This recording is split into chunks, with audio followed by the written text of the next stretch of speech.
All right, everybody, we go into our first game. The grand final is finally here. The Nexus contest between France and Russia. We had some great games in the semifinals. Russia with an insane win over Sweden. And, well, for everybody who's watching this on YouTube, I actually have a little bit of a surprise for you because I thought we are going to do something special for the grand final. So I brought in reinforcements. We have someone else on the stream. How you doing, man? I am doing great. Thank you for the invite. I'm ready to go into this drafting. It seems like Zeratul is a bit of a big deal in this tournament. I've been watching for a couple of matches here and there, and Zeratuls are stomping, so I like that ban coming in here from the first team. Yeah, Zeratul seems to be like, it seems to be one of the things that in most of the games that we saw, he's led through once, then he destroys, and then everybody bans him. But this ban against the Nubarak, that's pretty typical against Russia these days. They love to play with the Nubarak and Malfurion in an early rotation, and Stark has insane engages with that hero. So I was actually wondering how Mena, the coach of the French team, would adjust to that. It seems like the Russians in general have always enjoyed that idea of being very, very aggressive. I remember, gosh, back in the day when we first started casting HEC, we would have so many aggressive plays from Russian players, so I can see that at Nuremberg being banned out. So that makes me wonder, do we see a Diablo from them? Do we have those full divers coming from them at some point? I mean, they definitely could. Like, Stark had a lot of heroes that he really put out there, so it's really tough to ban him out, and I think they're going to pick his hero pretty late, too. But the aggression that you mentioned, the days of blood for blood, when the Russian teams would go with 4 or 5 blood for blood to snipe them. So it's exactly the aggression that you're talking about. And even in early Rhaegar here, we've seen Rhaegar pop up a little bit more often. And just in general, it seems like the Eastern teams were always more so favoring Rhaegar than others. Well, Malfurion coming in here. And we get the Jaina. You would expect that from a mana team at any point. Those Ring of Frost, being able to have that innovate, making sure that you're always giving people the ability to spam out those cooldowns. Dragonshire, good map for that too, with lots of rotations, dropping the blizzards. Good team so far here for the French team. The fun thing is actually, I mean, these days we have a bit of a mix depending on the opponent's setup, if they're going into Water Elemental or Ring of Frost. But the first few games, they only played Water Elemental, and I was already looking at it and saying, like, there's no way that Mena's okay with that. and just a day later, every single time you saw a Jaina on the French team, it was Ring of Frost everywhere, and I'm like, yeah, that's more my boy right there. Yeah, Mana loves to watch things explode, so if he can coerce people into switching over to something that blows up an opponent, you know he's going to do it here. So, love seeing that here from the French team. What do you think about bans here? I actually like the ban on Reyna. Garrosh again, like it's pretty tricky because with Stark you have like really good setups on most of the front line. I could have totally seen them ban off lane instead. What we've seen sometimes when a team goes into Arthas is a ban on Leoric, so that Arthas has a bit of an easier time. On this map, I mean, it's still Dragonshire. I could have seen a ban against Zerael too, so they seem to be a bit afraid of that setup with a taunt, but it's not too bad. I love that we have Arthas, by the way, back a lot more often right now. That I actually enjoy having him in the offlane here.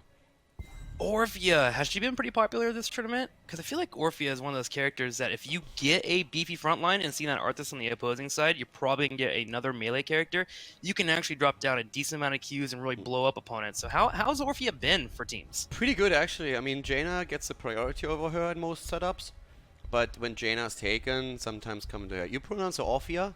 I've always pronounced it Orphea. I actually don't know what the correct version is, so I guess yours probably. Big O, that's what we'll go with. Sorry? Or waifu. Waifu or Big O is actually the way I pronounce it. This is not going to become a weeb stream, dude. Don't even try. I thought you were going to get Khaldor Weeba mode. Yeah, Weeba Orphea, man. Let's do it. There's the Leo. So yeah, Leo not banned, and so they get him for the offlane at the top. But yeah, guys, we have our stage set for game number 1. Keep in mind, this is a best-of-7 series that we have, so it's not a best-of-5 between the two teams. The grand final coming in. The Big O, or Waifu, picked on, you got it. picked on the side of Russia. So let's jump in, game number 1. France against Russia. There we go. Game number 1, everybody. France against Russia. To the left, Banana H on Malfurion, Nestip on Jaina, Val Beatbox, the new tank player for the French team, playing Muradin, Masquerade on Thrall, and Daikwaza on Arthas. With the right side of the map, Falanda for the Russian team. On Orphea, we have Stalk on Tyrael, Toxic on Leoric, Kolya Martian on Rhaegar, and Banana Beer on Hanzo. I'm ready for this one. Banana Beer is his name? His name is Banner Beer, but every single time I see Banner Beer, I'm just adding the extra NA, just because banana beer is actually tasty. No, I love the idea of a banana flavored beer. That sounds phenomenal. As our teams run to the middle of the map, start to control the pitch. There's a Storm Bolt and a Howling Blast. Khaldor, is that gonna be a kill? Storm barely gets out, but that's not how you want to start that. The French definitely being aggressive there. But you'd know, by the way, that banana beer is actually a thing, right?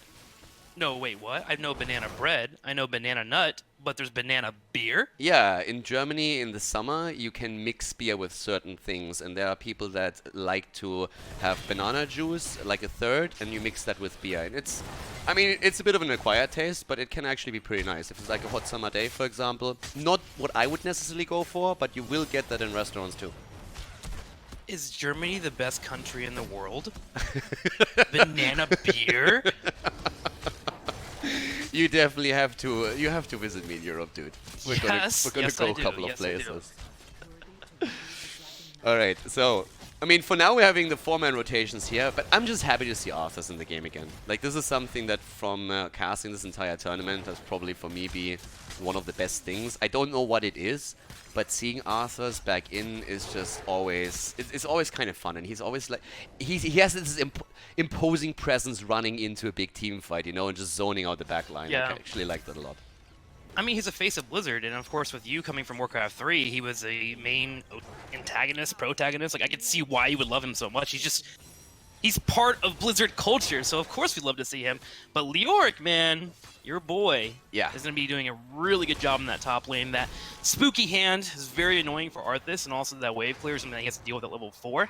But I like how the blue team is dealing with it right now. They are setting 3 down the bottom. They have throw rotating, or making sure to control that bottom shrine as much as possible. Just making sure that Arthas doesn't have to worry too much about Leo really dominating that lane.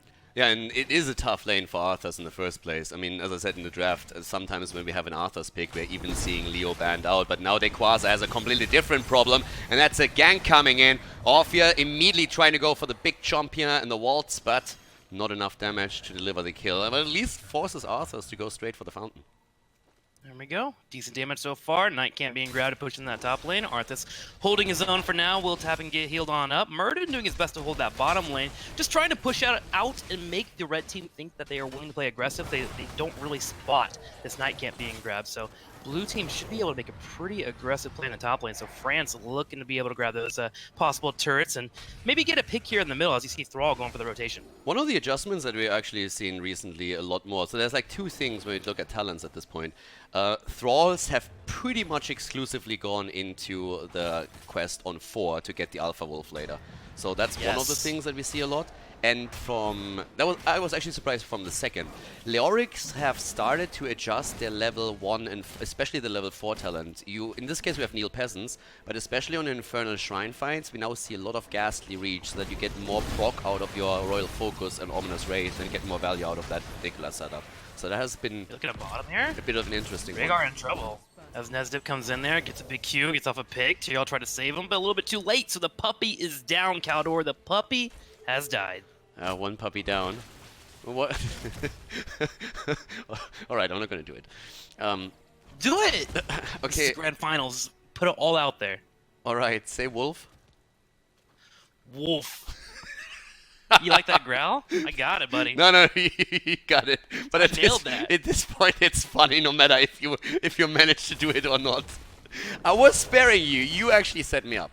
Either way, It's okay, man. the French team has a lead now, so it's taking the extra talent here. And already trying to go for a bit of a kill at the bottom. But of course, Russia always going to fight back with this. And we still have that battle between the 2 top laners the entire time. Orphea is currently protecting the middle, but here comes the rotation. Stormbolt, the cleanse right away from Rhaegar, and Banabia is able to jump out of the fight unharmed. Solid cleanse there. Blue team be able to get that bottom shrine, top shrine being held here by Leoric. Toxic actually took a lot of decent damage here. So we have a spot where Arthas is actually going to be able to grab that top shrine, but will they be able to make a play for the dragon? Orphea doing a really good job, the big O, of holding that middle lane and pushing it in, which means there shouldn't be an immediate dragon here unless the French team can find a kill. I mean, Russia in general seems to have a bit of trouble to really controlling the map now. The French team is doing exceptionally well with their shrine control, even though Leoric always fights back after a while. Farlander in the middle also, not really getting a lot of stacks on his talents yet. I mean, we have the typical build for Orphea with the Ancestral Strength straight into Fright and then into Mind Devour, so heavy focus into Dread. But I feel like a lot of the aggression is probably going to come from the Russians once they have access to their level 10 abilities. I don't think before that they will be able to do too much here. Oh, especially with that Dragon Zero on the end too. That'll be the major setup. If that Leo can land on Arthas in particular, even Orphea with that build, once you get this stacked up on that level 7, can definitely blow up anyone that Leo can find. So that'll be fun to see later on. I agree with you that 10 should be happening. But for now, the French team continues to control the pace of the map, and Thrall might have a chance here to start grabbing this dragon. But Orphea comes in and gets a delay. Big problem was that Leo at the top lane had a huge amount of trouble and now finally could move in, but the gank attempt here into the mid lane, nearly level 10 for the French team, only a single kill in the game so far, and Arthas reclaims the point. He reclaims the top. Toxic is having trouble even after tapping the fountain to deal with him. And still the pressure in the middle right now. And the early level 10 might actually lead to the first Dragonite here. Here comes Murden. He has that Stormbolt. He connects it. The dragon doesn't get delayed. And now the blue team is looking for a pick. Suddenly, Rhaegar in trouble. He's going for the tree. Oh, but the punt away will kick the puppy. The puppy escapes, but the dragon is here to beat on the infrastructure. Level 10 any second now for Russia as well. The rotation of most of the players down to the bottom of the map as the Dragonite is starting to focus topside. And with that, we're now having the Jaws again for Fear. We also have, of course, that setup that you were talking about a bit earlier. The Entomb into Hanzo's Arrow. And if they can set that up, the damage needs to be there, and that has to be Orphea. And there's the setup already. They're getting a little bit of damage in. Immediately the ult on the side of Malfurion, trying to get that. Nestip is low, and there's no way Jaina survives. She goes down first. Great execution there from the Russian team. They find their pick, but they still have to deal with this dragon in the top lane. He's now working on the turret and that well. Banana Beer will be in trouble in the bottom lane as he takes a little bit of damage, but overall, with it said and done, the Russian team is able to find a pick. Blue team doesn't do too much in terms of breaking down a fort, and we have a bit of an even game on our hands. Yeah, we definitely do. I mean, a kill for a kill now, and even potential invades on camps. I mean, Tyrell the entire time just looking for something here, looking to see if he can maybe split someone off. And Stark has been playing a really aggressive tournament. I'm actually surprised that he, with the setup that they have, doesn't rely on a hero that has a CC, because he's really been the anchor point for his team in most of the games that were played, not only in the group stage, but also in the semifinals there. And Farlander, by the way, like that guy, depending on the hero that he plays, can be an absolute monster. He played a couple of Li Mings that just obliterated opponents' teams. So I'm hyped to see when those 5-mans clash, how that's going to go for them. But talking about how they go up to the top lane, Toxic is getting locked down by Thrall as they're going for a kill. Arrow comes through but misses everybody. I still like the idea about that arrow. Maybe they could turn that around as Tyrael is starting to come in for the rotation. But I want to come back to your point of you talking about Tyrael and the aggressive tank play here from Stock. The Tyrael is a character that can really be blown up if you were not careful with him. So he's playing very careful, floating on the side, playing around the Eldruin's cooldown, and you see the French team really willing to push that as they bring all 5 up to the top lane with this Night Camp as they're going straight in for a fort, knowing the opposing team doesn't really have that durable of a tank. Yeah, and of course that spell aura from the camp really helps a lot too, and they're going for that first fort, so the passive experience lead for them would be great if they get that now. But still the attempt of the Russian team to set something up here, but it's just too much zoning. It was a great attack by France. I love this. They did so well here, just looking for an opportunity to push that in, rotated quicker. Hanzo's arrow was already out since he was trying to save Leoric early on, so they knew that some of the most important cooldowns weren't even available for Russia, and then they took the most out of it and took the structure down. Yeah, the best part of it too is they realize that Hanzo has been staying in the bottom the entire time, using that explosive arrow to push out that lane. So they realize that the only major wave clear, sure you have Orphea, is Leoric, with the ability to go with that Neopets in the top lane. So them putting pressure on him and getting him down to half health, down to a quarter HP, allow them to have a full opening to push with a full wave to get that fort. Beautiful realization there by the French team, as they will be able to have that first fort of the game. But so far, the Russian team is biting back. They grab a Night Camp to the bottom lane and are attempting to go for their own setup for the Dragon. Yeah, we have Arthas taking the top temple again, but now both of the teams are on level 10, level 13, so they have the extra talents coming in now.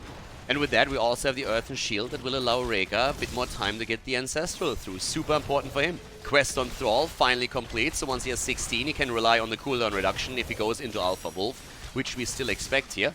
And Leoric is starting to move bot side. He's trying to set the Entomb up, and he misses Thrall. Isolates him a little bit, but he missed him, but Orphea goes down. The big Earthquake coming in too. Here's gonna be a Howling Blast, Invocation being used, as well as Ancestral Healing. But the red team has to escape as the French completely destroy. Beatbox will go ahead and start grabbing that bottom shrine, and this should be a drag as Thrall is beelining straight for it. Yeah, the Auric should be too late. I mean, he's trying to go to the top to capture the temple, but Masquerade is already on the point, and that's going to be Dragon number 2. Great setup by the French. A bit unfortunate for Leo that he couldn't get Thrall there, but as we already said, even if he catches Thrall, I don't think he makes a difference because the collapse onto Orphea just dropped her so quickly that the main damage was gone anyways. And now they're going for Hanzo. Hanzo locked down here. Here's the root, but he can't get away. Nowhere to jump. And boom. There goes Hanzo. Hanzo down, and that's also the end of the fort in the bot lane. And instead of taking down the one in the middle, they're actually trying to go for the keep. They have the lead in levels. They might get level 16 with this soon as well. And now with the 5-man and those Siege Giants and the Dragon Knight, they break through that wall like it's nothing and will try to get the keep early on in this game. Again, it all comes down to that wave clear. With you killing Hanzo, the Explosive Arrow not being available, it means your team can push up, and if Orphea has to use her abilities on the minion wave, that means you're in a spot where your heroes can jump in and try and get a kill. And again, the French continue to notice this trend. They find another pick, they get the keep in that bottom lane. We'll have a ton of pressure heading that way. It's actually a lot of rotational work that we have from both teams now. I mean, we're 11 minutes in, right? And we have 4 kills. That's not really as much as we had, let's say, the previous series, or even yesterday in the semifinals. But they get the kills when it matters. So whenever there is like a big push for an objective, they get that one kill they need, and then they capitalize on the advantage so well. And Leoric wasn't even there for defense. He was the entire time sitting topside, trying to give them some experience to get closer to an even talent. There is good news for the red team here. With them working on level 16, they'll be in a spot where they can fight against their opponents. They just need to dance and play safely when it comes to those rotations. But they are currently hurting. It's just a matter of waiting. And Leo, as you mentioned, pushing that top lane, working on that level 16, worrying to get in a spot where they're able to fight against their opponent. As we've seen already, they have that ability to open up a fight at any point if they can find the French being a little out of position. That Dragon's Arrow straight into an Entomb and a blow-up from Orphea could give them the kills they need to get back. And speaking of kills, Thrall, wandering in the middle of the map, loses a heroic and his life. I heard there's a great video out there about face-checking bushes. they might want to check that. Thrall didn't see that coming at all. I mean, you could really tell he literally had no idea they were there, and he probably expected them to be on a completely other part of the map. I mean, he walks into that bush. It's the perfect trap from the Russian team, and now they're just trying to push it. They have 16 of themselves. They get the kill. They're starting to go for a couple of the structures here, and that was a very, very good move from Russia. And well, a bit unfortunate for Thrall, but let's see how much the Russians are going to get out of this.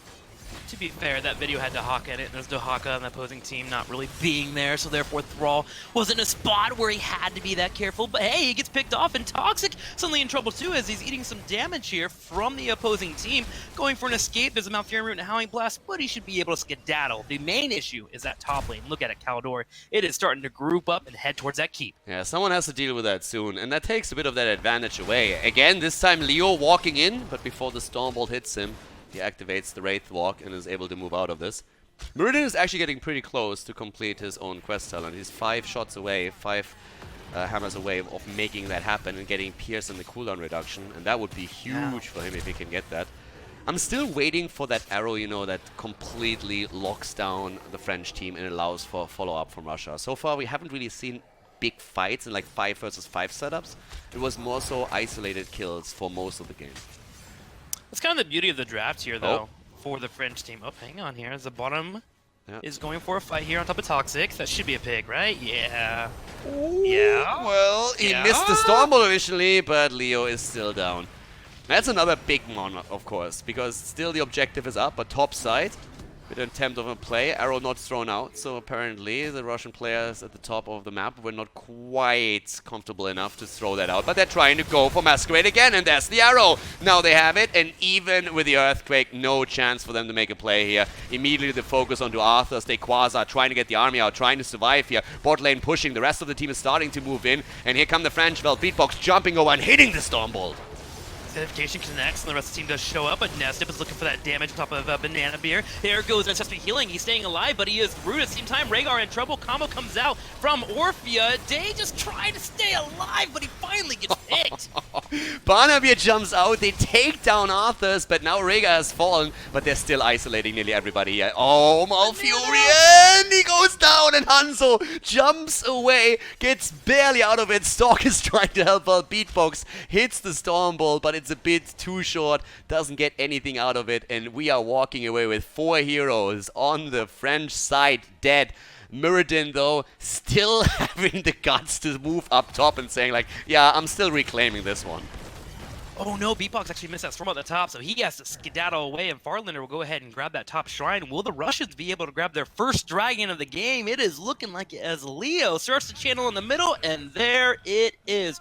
And this is huge. Now they can make plays for that level 20, group up as 5 as soon as Rhaegar gets here, and start to get back in the game. We are going to have a series on our hands, Khaldor. Yeah, we definitely do. I mean, the first game started a bit slow, but in this best of 7, it seems like we're going to have that photo finish once more, possibly. 20 talents are super close, and they're going to be a little bit quicker for the French team, but as soon as they're taking out the structures down here, Russia should pretty much catch up with that in no time whatsoever. Yeah. Still that Dragon 0-2. Have all their cooldowns up and available. Tyrael will be having that Sanification, which is probably the most important one to have if you want to go for that engage.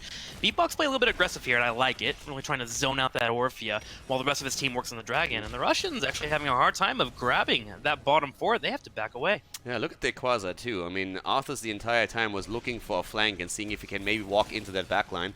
But now we have 20 on both sides. Arrow, and it connects, but the immediate nature skewer saves them for now. Stork jumps in again, has the Sanctification ready whenever it's needed, and gets actually immediately out of the decay. Quest completed for Fear. They're going for the tomb. Leo is dead. He gets blown up. Sanification comes out, and Leo trying to slow down that back line, but the rest of the team is trying to escape. Banana Beer just flying arrows. A big Ring of Frost connects Khaldor. And they're going for the next target. They already dropped Rhaegar, but they're trying to get Stork now too, and there's just no way for him to escape. The connect of Thrall, they're starting to chase even again. French team is just so good at turning these things. Russia coming back into it was already fantastic, but now all of a sudden you have 3 heroes down after the Dragonite came from Russia, and now they go for the core, which previously has already taken a bit of damage because of those catapults. It's a bit questionable if Banabia and Farlander can prevent the core from falling here. You got a shout out up here in there with that Dangerous Cure. Will it be enough though to get them the win? Toxic comes in, he spawns, and he's dead again. Is that a Murky? Same time, Farlander brings out some damage too. Banana Bear is just trying his best here to put out some damage. And to be fair, Hanzo with those scatter arrows is quite annoying. Uh-oh. Oh, the triple! They get the full connect, but Farlander isn't able to follow up because he's still locked down by the Howling Blast. But they defend. They actually hold the core for now. Some of the most insane poke on the opposing team with Orphea and Hanzo makes it too difficult for the French team to push forward and get the win. But hey, they play it safe, they back away. There will be a Dragon up pretty soon. For now, you can just work on mercenary camps and wait for that next fight. They have a large amount of confidence in their team fight, and I think it's been showing throughout the entire game. I mean, dude, to be honest, if you have a good Orphea on the other team, she can drop so much damage in such a quick time. It's absolutely insane.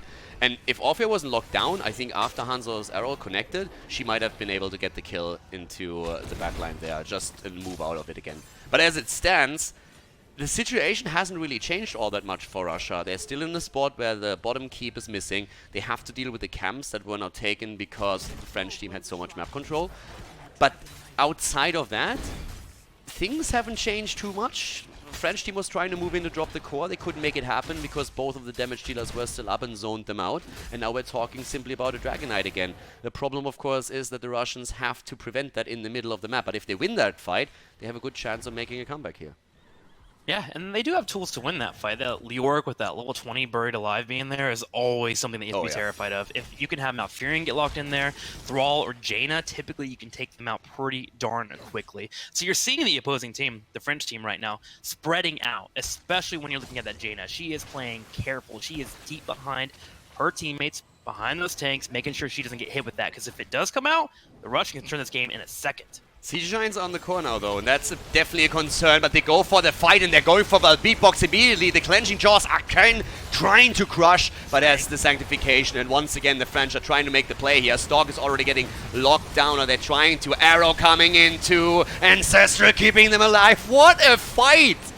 Wow, the Nature's Cure coming in, but Hanzo dropping down the Scatter Arrow stock low, drops his shield, but he finally pops, using that trait for some value here, but it will not be enough. The red team can't turn around and chase. Toxic on a mount, looking for a slow. Can he get on top of Thrall? Doesn't look like he's gonna try it. He's actually going for the big play on the back line, but that gives time here for Murden to grab that bottom shrine. And Arthas is moving in straight for Orphea, but Thrall is down. The Russians actually get the kill. Wow. They actually get that kill.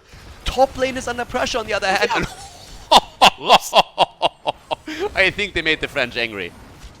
Yeah, a bit of a mistake there. The French find their pick. Leo comes in trying to slow down everything. They realize that if they lose this dragon, they're going to lose the game. Banana Bear on the back line gets some damage to Murden, but Murden shelling away that damage and the Storm Bolts. Rhaegar trying to slow it down, but he finally will pop too, and that's going to be the final dragon of the game, as the French team is going for a death march on the core. Yeah, this has to be it. I mean, as you said, they realized they would lose the game if they lose the Dragon Knight, and they put everything in. It was a great buried alive from Leo too, but he just only hit 2 targets, and there was no follow-up damage. Once that Orphea was dead, there was pretty much no chance for them to get the damage out quickly enough for a kill. Now the arrow misses as well, but of course, at this point, it doesn't matter too much anymore. Dropping the ring onto the core, and this, ladies and gentlemen, is going to be game number 1, the lead for France as they take down Russia on Dragonshire. Fantastic game by both teams, but the French, they are victorious, and they are taking the first victory of the grand final at the Nexus contest.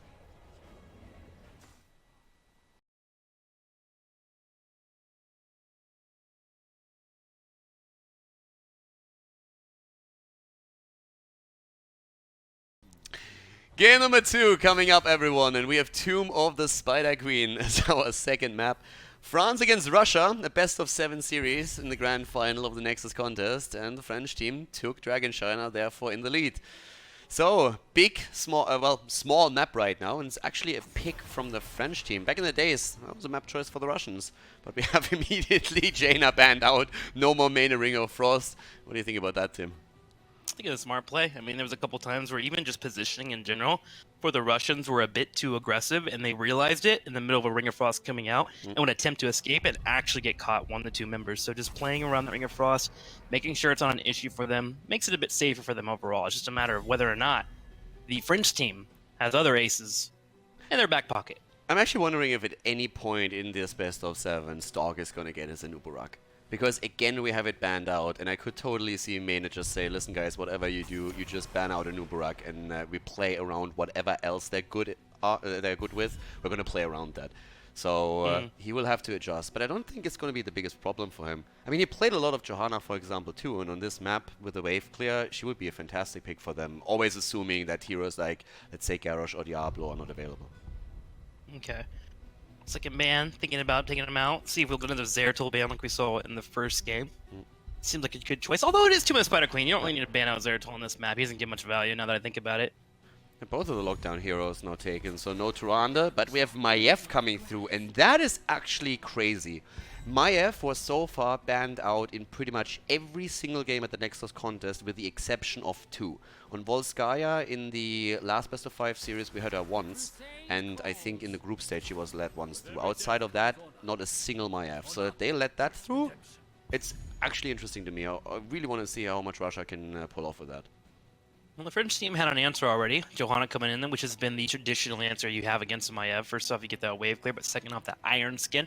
Helpful against her tether, allows you to kind of get in that front line a little bit more compared to other tanks. What I do like about Maiev, though, is the tanks that she enables that you are able to play if you really want to. Suddenly, ETC becomes a viable option. Not one that you see too often, especially with how squishy he is, but with the Maiev into a tether, into a power slide, it can be a strong choice.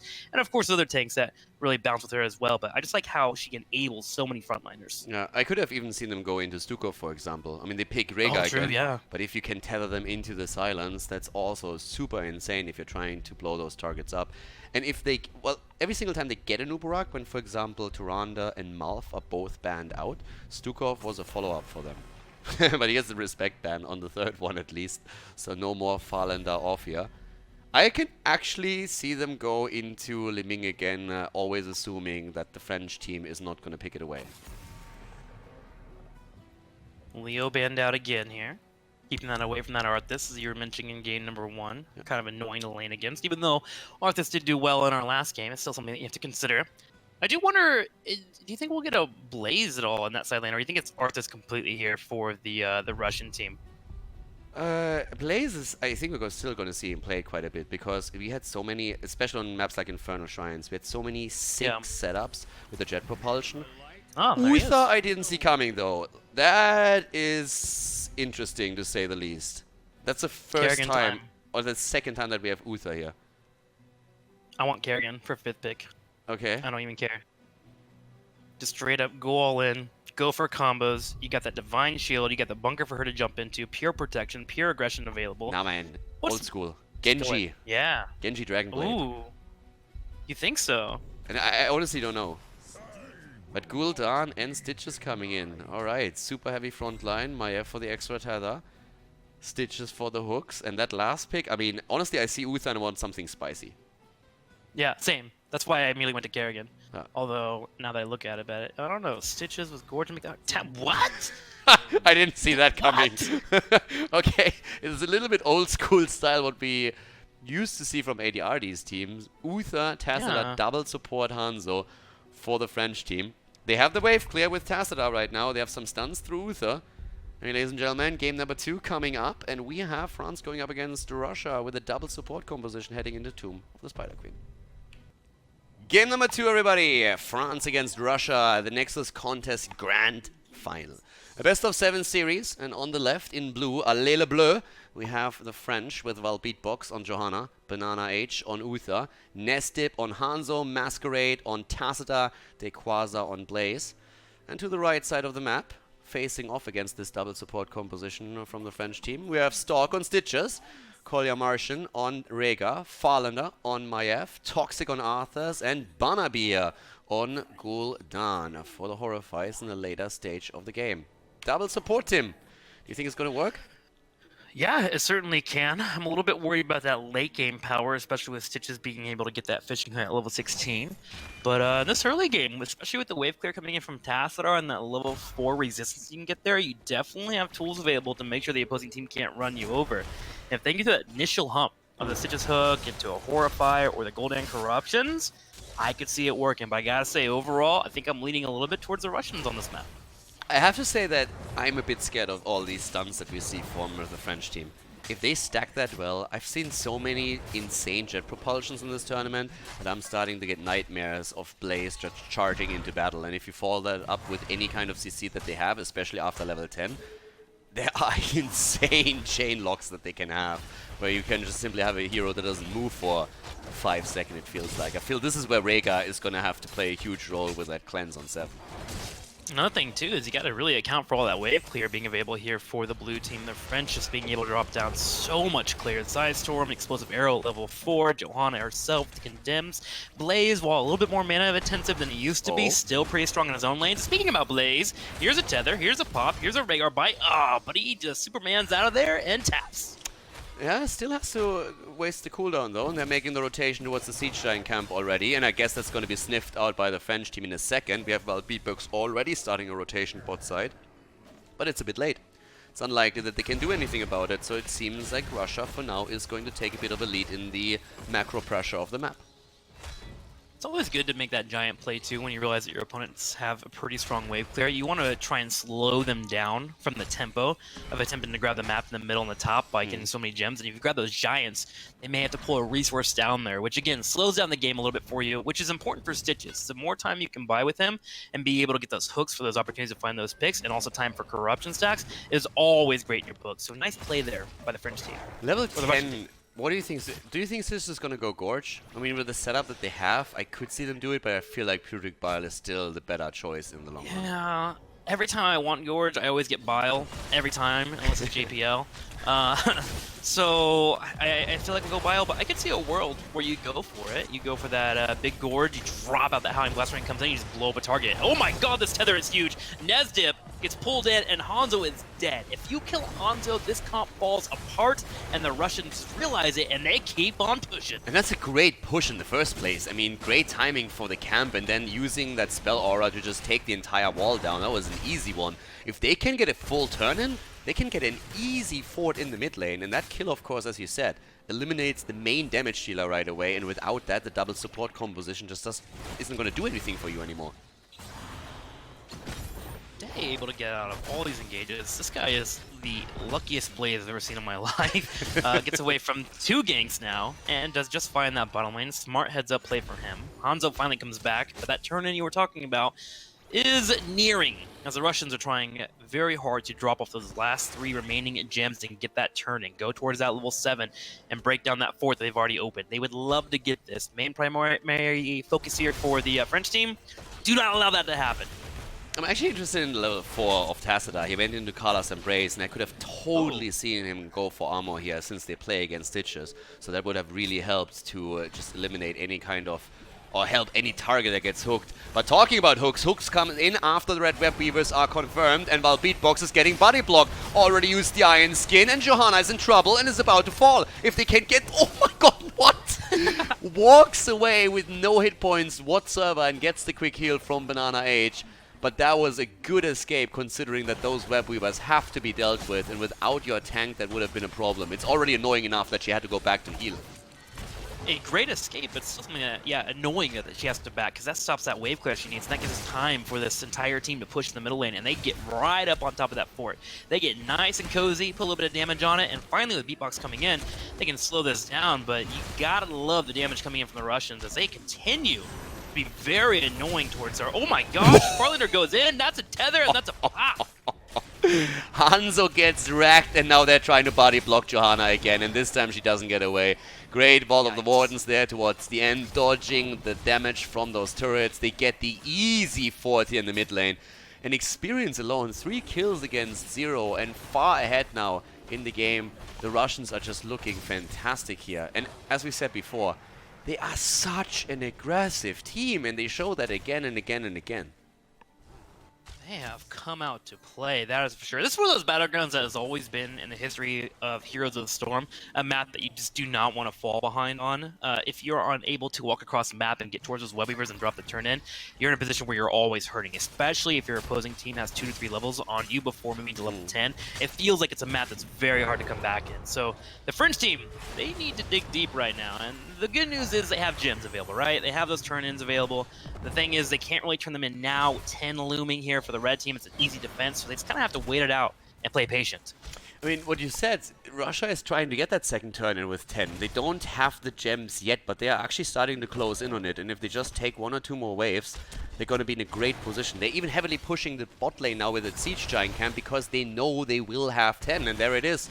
Containment is taken right away. And they're going to try and force something around it. Either another turn in, or maybe the fort at the bottom of the map. And the French, they're giving it up. They're just saying, well, we can't really deal with that. If the containment disc hits us, it's going to be lights out. And already the engage against Johanna herself. Once again, Arthur's in the mix too. Here comes Maiev, moves in and looks for the tether, but doesn't find it just yet. Still, while this fight is happening, this is experience that's being missed out on by the blue team, which gives time for these giants to group up on the bottom lane. They would love to get this keep wall. If they can break that down so they can maybe look towards a keep with this 10 advantage if they go for a turn in afterwards. Night Camp even coming in here too for the Russians. They keep steamrolling this map in general. Blue team, though, finally getting some traction here. 9.5 in experience, close to that level 10, which will be pivotal for them to be able to finally force these fights they're looking for. Yeah, it's brutal at this point. Arthur's might be a little bit far out, but they can't do anything about it. And 10 should be ready for the French team to at least defend against the second Web Weaver wave. But as I say that, we have a sneak up to the boss where all of a sudden Russia is saying, like, why would we actually waste our time with spiders? We can get the boss here. But they're actually sniffing it out. They sniff it out. Johanna hasn't used Iron Skin yet, so they should turn around and keep focusing on that. But 10 finally comes in. Stock needs to be careful. They're going to pull away. They play it safe. Smart play by them. Force wall even coming into. Ooh, that force wall, if they actually stay in that top right corner near a boss, could suddenly be a stun, and thanks to spot out control, I like the heads-up play from the Russians to back away. But now they have to fight for the turn, and previously they could have just gotten it through their level 10. This time they have to actually battle through that, and if they lose here, then that call that they made for the boss was a big mistake in hindsight. For the time being, though, bit of a skirmish there, and both of them just trying to interrupt as much as they can here with level 12 now in the hands of the Russians. Here comes the force wall again, no isolation, hook hits and it hits hard, but they're not committing any cooldowns yet. There's the Horrify. Horrify comes out, but beautiful cleanser coming from Uther. Big condemn, big jet propulsion. That's gonna be some damage. That's healing connects there. Great play by Kola. Dai trying to escape. He gets locked down and knocked aside. Jet propulsion out. Divine shield.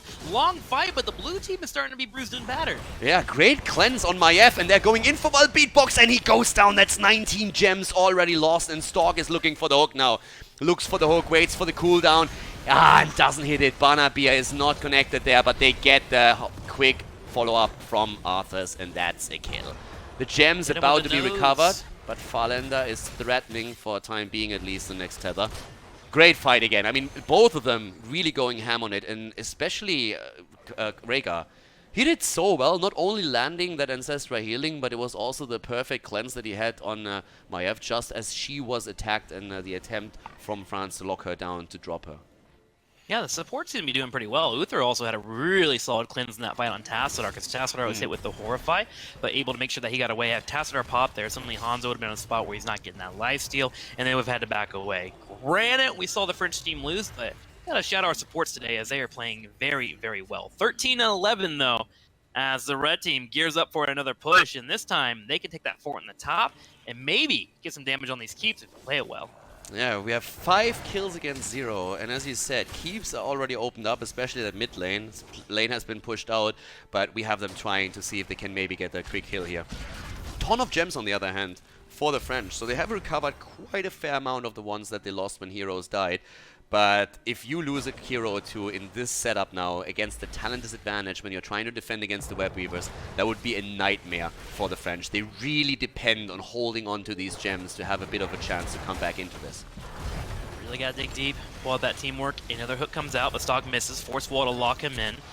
Stitches, with his latest rework, actually doesn't mind being in that front line, as he used to be in the past. That if you got hit with a force wall, you could be blown up, but Stitch is a little bit more tanky nowadays, continuing to hold that front line. He has Arthas to back him up too, and now we're at a spot where Keep is taking a little bit of damage. Webweaver gets cleared up. Oh, but a hook! And suddenly the bunker has to be dropped. Bunker's out. Divine Shield on Blaze to save him. Bottom Keep is taking serious damage. Top fort has already fallen, and the Webweaver is just marching forward. Here comes the potential kill, but another nice cleanse as the tether is thrown out by Farlander. The containment is Tassadar on the other hand. And if they get that kill, that would be a nightmare. That's 22 gems down the drain. Masquerade is on the run. He's trying to escape. Hits once again the shield, but he's going to fall eventually. And that is gems lost once more. Rhaegar with the Ancestral healing as they're trying to go in to look for more and maybe even for game. There's that Horrify. Day in trouble. Banana can't even grab the gems. He turns around for a second, but gets hit with a corruption. And the Russians have 5 strong as they are near that core, pushing forward to get some damage on it. But again, very similar to what we saw in game number 1. A Hanzo on defense, able to drop down those arrows, and with a majority of the team being low on mana, they back away. They wanted to go for core. You could really see it. They were talking about that for moments. They're like, guys, let's go, let's go. And then it was just too much damage. I feel like they could have tried to take maybe the fort in or the keep in the mid lane down, but then as you said, they were not only low on HP, they were low on mana too. And you are so far ahead with 3 levels, and you have another turn in pretty much close enough so that you don't want to fight this. It gives your opponent a chance to come back into the game, so they go for the safe play. And I think that was the perfect choice here. Playing it a bit safer, they have such a massive lead that the French are more or less forced into a bit of a YOLO mode right now. I mean, when are they going to fight? They're never going to be able to fight on even talents. No, they aren't. This full 3-level lead, they're going to have a miracle of a fight. I mean, granted, they have that Dragon Serve available, but Rhaegar is playing safe enough. Jet Propulsion comes out. Going to be straight on top of the Maiev. Bunker comes out too. Some decent damage from the flames popping on top of the stock. Toxic steps up and goes straight to that front line, but they have to back away because of that force wall. And the rest of the team turns around and looks at Beatbox. Oh, the Horrify! And Banana Age already about to fall. He goes down. Masquerade is dying too. An absolute disaster from a French perspective. They are getting hunted down on the map right now. Nestip on the run with 46 gems.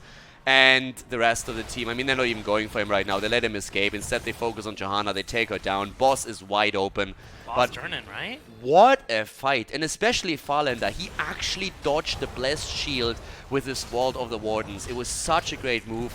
Then Stitches zoning them out completely with the Putrid Bile, and the Horrify that came through was just beautiful. Really was. I like how the Russian team turned around, focused on the Johanna, made it look like they wanted to blow her up, which made the blue team go into panic mode and just step up. And again, that's something that takes a while to really train, to make sure you aren't being hit by those 4-man Horrifies. And you just saw Gul'dan turn around and just bop it in there. And now with the boss pushing in the top, a turn and coming in, Russians might be making a play here to win the game completely. And they did so well also with Stork at the bot lane, making sure that Hanzo with those 47 gems couldn't turn in either and defend against that. So it was great too. But I honestly feel no matter how this game ends, I mean, maybe the French are somehow able to turn this around. I don't believe in it, but well, crazier things have happened. But no matter what's going on, game 3, that Maiev is going to get banned out again. So top lane will get defended.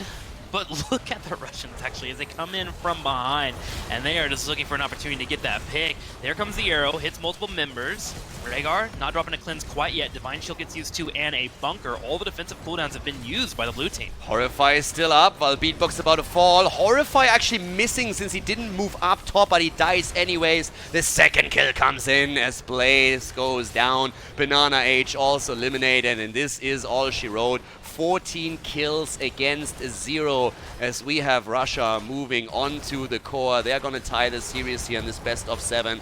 France taking Dragonshire, but Russia with a flawless game on Tomb of the Spider Queen, leading us into game 3 on an even score. GG and well played. Great job by Russia.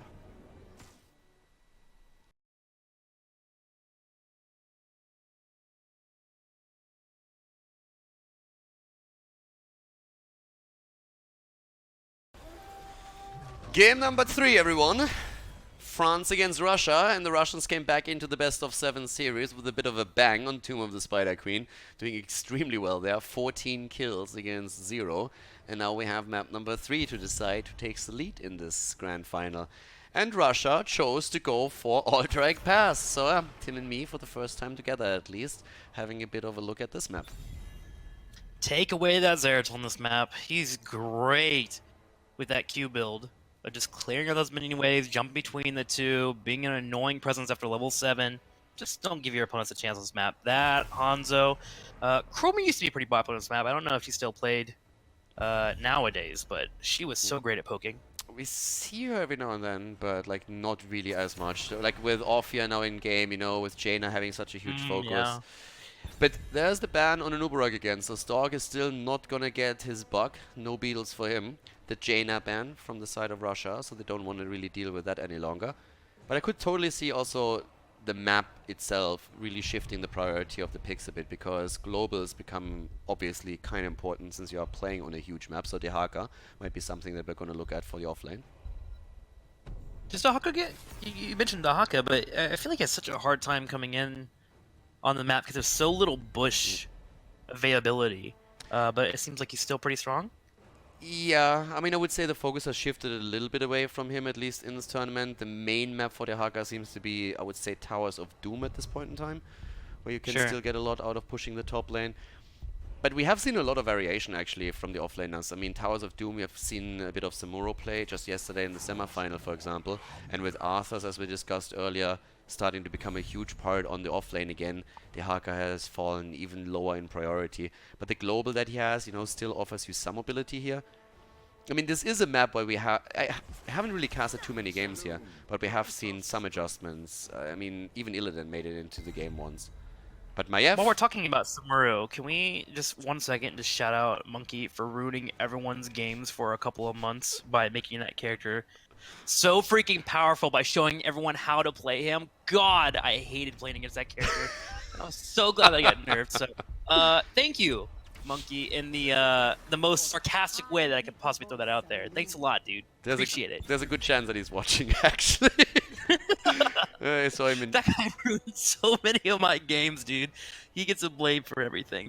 Oh god, that character was crazy. Okay, go ahead. yeah, no, like he was in Twitch chat the other day. But we have Maiev again. They actually let Maiev through, and that's exactly what we talked about a bit earlier. Like when you have so many preference pick of your opponent that you're trying, like targeted bans, then all of a sudden you let normal meta bans through, and Maiev gets played again. We have Arthas, Hanzo, and Tyrande. That's already a really good backbone from France, yeah. So a really good setup, a good foundation. Having Hanzo with the arrow, Arthas on the side lane, Tyrande with stun follow-ups, a lot of CC for them. But still, Maiev Malfurion, that's kind of what Russia really wants to start things up with. I think we're going to see a ban onto the front line again. I would not be surprised to see Stark being relieved of another one of his heroes. Yeah, anything with additional CC would be really, really great to ban out here. Even a Blaze ban could have been decent with that. Maiev tether into a Malfurion route is very difficult to walk away. I will say I like the Tyrande coming out here on Ultra Pass. You touched on this a little bit, but just being able to have delay and being able to buy time for everyone to rotate over to that turn-in point or that objective point is always a great tool on this map. You want to make sure you're not putting yourself on a timer, and Hanzo and Tyrande can make sure that timer never really comes to fruition. We've seen so much Tyrande. She's such a higher priority. And there we have it. The Haka taken and the Tracer that they get with it. Tracer was actually banned out in the semifinals against Russia a lot because they are doing really, really good work with that Tracer Malfurion setup. Cheers, love. The Tracer's here. Let me hear your cheers, love, Khaldor. No. Let me hear it. No. Let me hear it, buddy. Just one dude, time. I sang in the previous game, okay? We haven't casted since BlizzCon. I was singing for you earlier. I can't do Cheers Love. You're talking about Tetcha. My Cheers Love sounds like the crowd version of her. Khaldor, here's the thing. I believe in you. You can do anything you want in life. Because you're a strong, independent male, very alpha. You got this. Give me a cheers, love, please. Maybe if he plays well, I give you one in game. I'm going for that. Okay, if she gets a pulse bomb kill, you have to yell cheers, love. Deal? All right, we have a deal. Noise. And then we get the Diablo and the Thrall, Earthquake, By the way, APOC, or do you think Earthquake, Lightning Breath? Why am I casting with you again? Why am I doing this to myself? Like because you love me. Okay. All right, Diablo, Tyrande, and the arrows. Garrosh taken for Stork. He actually got his hero here, at least one of them. Still doesn't get a Nubarok. But yeah, Ultra Pass, ladies and gentlemen. While I'm being forced into weird bets and agreements, we're going into game number 3 to find out which team takes the lead in the best of 7 final. Game number 3, everybody! France against Russia. The grand final of the Nexus contest continues on Alterac Pass. And we have Banana H on Tyrande for the French team. Dequaza on Arthas. Nestib on Hanzo. Well, Beatbox playing Diablo. Spell Shield on 1 for him. Masquerade on Thrall. And to the right side of the map, Falender on Maiev. He actually got her again, the Russian player here. Looking for the tethers. Toxic playing the Haka. Stalk on Garrosh. Kolya Martian on Malfurion, and Banabir on Tracer for game number 3. So looking over to the blue team, we're talking about a little bit in draft, but you think we might get that the old combo of Thrall Earthquake into a big APOC? Think we can have that here, or do you think it's a little bit too hard with the Dahaka Burrow and Maiev being able to vault away, and of course Tracer with the blinks? I think we're going to get Lightning Breath here very likely. We have seen from most of the Diablo players Lightning Breath just over and over again. The adjustments into Apocalypse came mainly when there's a Zeratul involved. When you all of a sudden have the option to get a Void Prison set up, that's when we see all that more. A really nice move there by Val Beatbox, by the way. Dodging Stalk completely by just charging the minion in the mid lane. That was actually well done. But the one thing that I want to point out is that with the drafting and Coach Mena having an influence, what we are seeing from the French team in most of their games is an insane amount of CC. I mean, just look at this lineup again, especially after heroic abilities come in. Apocalypse or no Apocalypse, they're going to have so much CC here that the Nature's Cure has to be totally on point in those teamfights later on. I mean, the same can be said here for the Russians as well. I mean, you look at Garrosh, Dahaka Tongue, especially going to be great after level 7, Maiev Tether, Malfurion Root. Literally, 4 of their characters have ways to set up a one-man destruction with the pulse bomb coming up afterwards. I think CC is the name of the game, especially in tournaments like these, where you kind of throw together a team of 5 and try to make your way through after a couple weeks, because you don't have time to really build that synergy to run compositions that might be a bit more difficult. So CC is really the way to move forward, so you can say, okay, I am picking this target, everyone blow it up, and usually you can get away with it. Yeah. Oh my god, Banana Beer in trouble. Oof. Oh yeah, he actually took a lot of damage against Nesbit down there. But the one thing he recalled the arrow. Sorry? He recalled the arrow, or he actually would have died there. Oh, nice. The one thing that I want to point out too is that Banana H on Tyrande is going to have a huge influence on the game as well, because he is having that vision through the owl that can really help you to determine what your opponent does. I mean, it's a huge map, and there's a lot of focus points here too. There's first of all a ton of trap points, especially around the objective where you need vision, and that's where the owl is just fantastic. But on top of that, you can also check the boss. Ooh! Nastip, not falling quite yet. Banabir going in with a bomb, but not able to deliver the kill. But that Tracer and Hanzo setup at the bot lane is an interesting one for sure. Yeah, it is. With Toronto bringing out the heals, Hanzo should be fine. One of the things that I enjoyed when Poik used to play a lot of Tracer is you mentioned that when you have a pulse bomb on Tracer, just throw it out all the time. Don't hold on to that. You don't have to have the perfect moments. Attempt to harass your opponent down, and just having Toronto even coming down to heal that Hanzo is enough to pull away resources from that middle lane. And you see the Russian team has actually used that to their advantage. They're breaking down 2 turrets here. Oh, here comes a combo straight on Diablo, but he gets some heals, and Farlander is going to have to back away. Then again, they go for Farlander right now with a rotation from the bot lane, and that nearly netted them a kill against Maiev. But, ooh, Tracer, the recall, and oh, Barnaby barely gets away. Diablo still pressured. But amongst all of this, we still have the Haka topside trying to make sure that they get the lead in experience, and so far that definitely holds true. Dude, thank you for letting me come cast you. These 2 teams are so even right now. It is so fun to watch. I'm at the edge of my seat right now. I'm staring at that Dahaka winning when he was going to burrow in, but the red team's still in a 4v5, bringing out the damage. Dahaka being able to sneak out just a little bit of experience. This has been a great series so far. Dude, it's one of those things where we have seen so many teams, especially the Russians with their aggression, just still going into a 4 versus 5 when they're saying, well, we might have lost a hero just now, but I still think we can get a counter kill, and they are just ready to brawl the entire time. But I mean, they wouldn't be Russian if they didn't, right? Like that's what they do. They turn fights around, and they always look for those picks. Fake news right there. No politics, Khaldor. None. None. We're not going down that route. Look at Thrall, by the way, on 4. It's again the same setup, especially against Garrosh. I've seen that so much right now. The Alpha Wolf coming in on 16, and then you always want to have the cooldown reduction. So it's so popular, and Masquerade has to be careful with this. Good channel, by the way. They're getting the lead on the prisoner camp. The Haka comes in. There's the lockdown. Immediately Diablo wall stun. They're going for the Haka, and even with the Essence, he dies, and they're trying to make the double happen. Goes straight for Garrosh, and Stalk falls. They got to run away. That is for sure here. Blue team able to hold. Now the Russians do get a decent amount of time on top of the objective, but now the French step forward and Beatbox goes to the channel, and they will look for their own objective. Now in about 8 seconds, we'll have Garrosh back on the field. They might be able to have a chance here to delay this, but the positioning really great for the French team, pushing in the middle, making sure to put multiple pressure points on top of the map, which will make it very hard for the Russians to come back over here and grab this objective. It looks like the French might be able to grab this. Yeah, it's going to be tricky. Oh my god, Barnaby barely gets out of the stun as they're trying to get the setup in. Already the rest of the Russian team is starting to move in though, but the objective is nearly completed. Star gets interrupted. They're trying to make the play happen. The tether and the kill potentially against the backline here as we have Thrall thrown in. That's the end of the stacking quest for him. He goes down. The objective taken by the French team though. Great tongue there. Beatbox trying to escape, goes to the minion wave, hoping for a heal from Tyrande, but it's not available, and he will fall. So the objective will go over to the French team, but the red team, the Russians, are able to set up a defense clear out too, and this should make it much easier for them to make sure they don't take too much damage on their infrastructure. Yeah, and the objective on this map is just super powerful. I mean, that cavalry can just destroy an entire fort easily with a bit of wave clear there. So all of a sudden, we're having the defense coming in, but there's 5 man back on the map for the French. Maiev again with that kill late on in the fight against Diablo, making that happen too. And I'm still surprised that Maiev was let through here.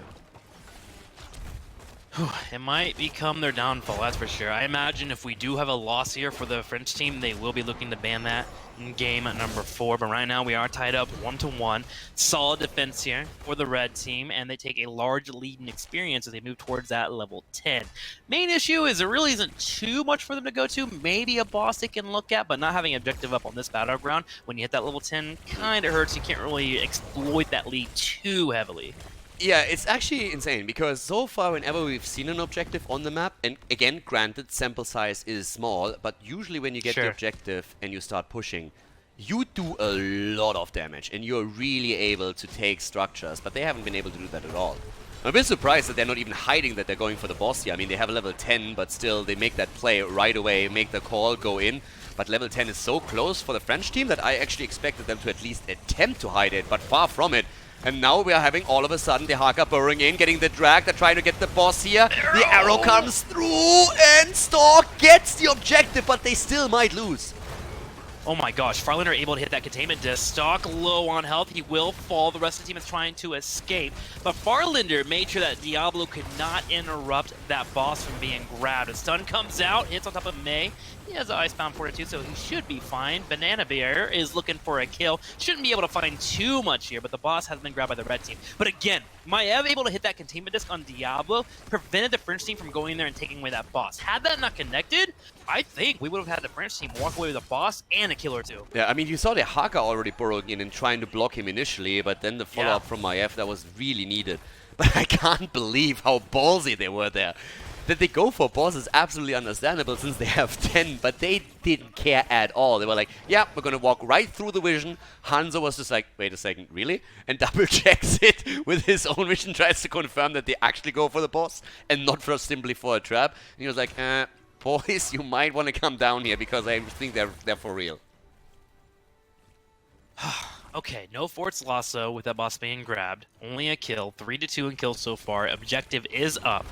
Dahaka working on that bottom lane, building towards that level 13. You're going to see the Russian team push in the middle lane and try to pull the French over here, threaten that fort, and they will respawn. Just a matter of how much aggression will come in here. I'm looking at V-Box. He'll be the one that wants to go for an opening here, especially with Arthas coming in for a flank. Yeah, he's going to look for the engage, and ideally, if you can set that up against Tracer, that would be great, but the setup has to be perfect. First of all, he gets flipped in, and there's the bomb, comes through, stuns the taunt from Stork as they're trying to get the kill in. Containment disc already used in the backline, here comes the Apocalypse. It connects, Toxic is able to burrow it, but he gets up in the back line, and he just gets blown up. B-Box currently isolated, but he's looking for a combo here. As soon as it comes out, there it is. There goes that combo, but Farlander able to vault. 3 do walk away, but the French team stomp that team fight, and they can step up and look towards the objective. Absolutely. They're still a bit behind in experience, but they get the 2 kills here. And we have Tracer at the bot lane already escorting the next wave through, so try to get even more of a lead. But of course, the objective, that's the big problem. Garrosh is back, and the Haka is soon going to be back in too, so they can at least try and claim it or interrupt the objective there. But the big team fights are not really going their way. No, they are not. They need a better combo if possible, and also probably not fight underneath the forts of your opposing team, which has been an issue for them here a couple times already on this map. But they are trying to find those openings. Masquerade has been a focus for them in the past, but Masquerade playing careful, hanging out with Nezdip, has a healer right next to him, and they'll be able to back away just fine. And also, the Huff 13 thanks to those kills, so they should be fine to step up pretty soon, playing around those heroics, wait for them to pop up, and they'll be up in about 20 seconds, which will allow them to step up and try to force another issue. Thrallman now also completed his quest talent, so he doesn't have to be that careful anymore throwing out wolves, and has of course now also more available because of that cooldown reduction. But in terms of kills, it's pretty clear. I mean, 5 kills against 2 in the game, so the French definitely taking the lead in these team fights. The damage output from Maev in particular is also pretty crazy, with all of the quick hits that she gets in. They're even trying with the isolation to make a play for Arthas there, but that's a cooldown burned, and Quasar with a heads-up play, moving back immediately. But B-Box has the flank. He's coming in. I think he was trying to go for Thrall there. Containment disc instantly comes out. Masquerade gonna drop that Earthquake, slow it down. Big Dragon's Arrow. Here's the APOC 2, and it connects. Down goes the Haka. Even Stork can't prevent it. They're trying to get the counter kill against Diablo, but that doesn't work. In comes the tether from Farlander with this Maev as he's trying to make something happen here. Barnaby going in too, but Garrosh dies. There's no counter kill. The army is still healing up Quasar and Tyrande to 7 kills against 2. even experience now, but the objective wide open at this point in time as the French team is looking to secure a lead in this third game. A slight learning lesson here. This is why you go for Army of the Dead. First off, because you're an actual tank and not when you go for Senator and all you do is drop dragons. Sure, it looks cool, but you're able to live. And secondly, it will tank the damage coming out from the fort, which allow for Day to stay on top of that Ev. Here comes a flank, though, from Toxic. He gets big drag out. Isolation comes out, too, but Beatbox goes in and finds a combo. 4 versus 5 right now, but a lot of damage through Ev, but still the focus onto Fallen. He goes down. Cheers, love. Down goes Thrall. And they kill the Haka as well. Good kill coming from Tracer, but it's not enough. It's still a 2-for-1 trade. The objective secured for the time being in Barnaby as low. The taunt, the kill to Ronda is down. Khaldor, the cavalry, is here as Tracer keeps getting those kills. He's going to be tossed in once again. Banana Bear coming in here looking at Nesdip. The natural agility will get him out, but he's waiting for one more jump, and there's going to be a third pick. The cavalry is going off. Khaldor, give me one more cheers, love. Give it to me, Khaldor. Screw you! Cheers, love! Not even there a kill. You nailed it. That was so... First of all, that was like hardcore 9,000, level 9,000 cringe right there to the end. You get 1, now you got 2. No, that wasn't. You're kind of cheating. You asked for 1, now you wanted 2. You're getting greedy these days. I want 3. I want 3, buddy. Nah, this is over. You got 2. That's twice the amount that you were promised. Nearly 16, but I can't believe they turned that fight around. They fought it in a 4 versus 5 again with the Haka moving in, and then Tracer is able to interrupt the channel process, but they got those kills, and the taunt from Garrosh in particular. I think Stork hit 3 people with that. He did. They actually crushed that fight pretty dramatically, and now I'm wondering if they're going to be able to get this objective. Stock comes in. That's the delay we were talking about when it came to the draft there. Banana gets off a nice little ow. Here's a Luna Flare too. God, they cannot grab this thing. Ooh, Nessa throwing out a scatter arrow randomly, but even a Howie Blast comes in, and the Russians just can't get a channel. They're just walking away. They're just like, screw that. We need to kill a few more heroes before we can channel that. 16 is in, and that means Stork has to be even more careful, because that is obviously now Alpha Wolf. Deep dive by Diablo. And Fallender pausing the game here. Maybe a bit of a problem for them, but that fight is pretty much going to determine the objective. The crazy thing to me is... not okay with this. To me, the crazy thing is we are 13 minutes into the game, and we haven't even seen a fort destroyed. Yeah. I mean, that just comes down to the objective, right? Like, it's so hard to be able to get those pushes going unless you actually commit, but at the same time, you want to soak that experience because these experience changes. So weird that we have gone through those and have not gotten those forts, but the next one should finally be that linchpin. Also, another thing, too, is usually you have those middle forts being picked off because of the camps being grabbed. They're actually, I feel like, stronger than the boss if you leave uncontested. Yeah. And both teams have done a really good job of defending those. I mean, right now we have the combo also up as the game continues, and if you have another arrow into Apocalypse like they did before, you can get the kills for the French. And despite the fact that they lost the last team fight, they so far are running most of those battles, and they're ending in their favor. But the 16 talents might change that, especially having now also Dehaka. He's a lot more mobile with that now. The tunneling claws are really going to give him a little bit more mobility in these fights, and he's already trying to defend the mid lane because of that camp that you pointed out, but we're going to see them jump into this in just a second again.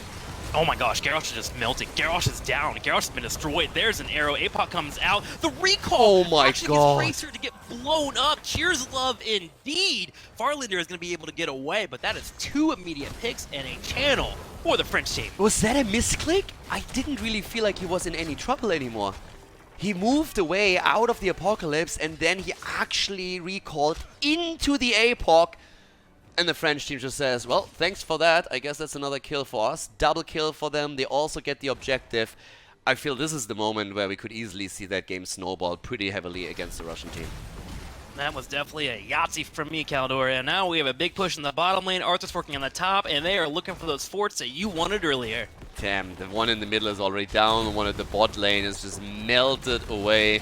And now with 12 kills against 5, the French team is starting to get solidly ahead here. The Haka attempting to deal with the top lane, but this is starting to look really, really grim for the Russians. They need to force a fight soon if they don't want to fall behind too much. Level 20 would be a disaster against them, and they just can't find these kills, it seems. I love how careful Banana's playing on this Tyrande. I've been keeping an eye on him. I really enjoy his support play. Just knowing that there's a chance that Maiev or Dahaka can come in from behind, he's playing it safe as possible, just barely in range of dropping on his heels in case the teammate gets picked off, and that allows for his team to escape perfectly. Also, look at these owls too, making sure that Garrosh in particular is being demounted so they can't chase down a target. Beautiful play by him, and they back away safely. We still have that leading experience though for Russia because of Dahaka in the game. But he will have to come back in because the fight is about to start here. Arrow's already coming out and immediately the Indomitable on the side of Stork as they are going for him. The Haka in the bush on the side. Here comes also Malfurion Ulz trying to keep them in play. The root against Stork once more. Apocalypse comes in and it starts hitting Maiev. But they're trying to turn it around now. Trying to turn around, Sokka's able to escape. Just kidding! Hey, hello, Hanzo. You're my favorite character to watch in the game. At the same time, another owl comes out. Dahaka's gonna be able to burrow away. He's low on health, but this fight is done with Garrosh getting picked up. So annoying here for the Russian team. They do actually well initially, but then Hanzo comes in and gets the kill. And now in the 5 versus 4, they can make the play for the boss, and there's little to nothing that Russia can do about it. The French team firing back after losing game 3, and of course the Russian team is saying 4 versus 5, hell yeah, count me in. They go in, there's a big lunar flare, Tracer finds a ping, a second one as well, Dewaka goes down, Diablo in trouble, it's me a third, the Russians get a containment disc, Hanzo's by himself, and it looks like the Russians are gonna get a 4-man kill, grab a boss, and they're showing why they are in the grand finals of this tournament. The Russians, they're like 4 versus 5, no problem. We have Farlander, we have the resets. Maiev in that close quarter fight is gonna be fantastic. They go in and just destroy. 4 kills, easy peasy. They steal the boss, they take the kills, they get level 20, and now they're moving for the first keep. I mean, like, typical Russian play right there. And it works out perfectly for them. I also think I have a new strat for them. Queue up with 5 players, play the game for roughly 8 minutes, and then unplug the internet at random of one of their players, and they should be able to win tournaments. No problem whatsoever. Jesus, insane play there by them. And now they get an easy keep out of that for sure. The question is, do they get more?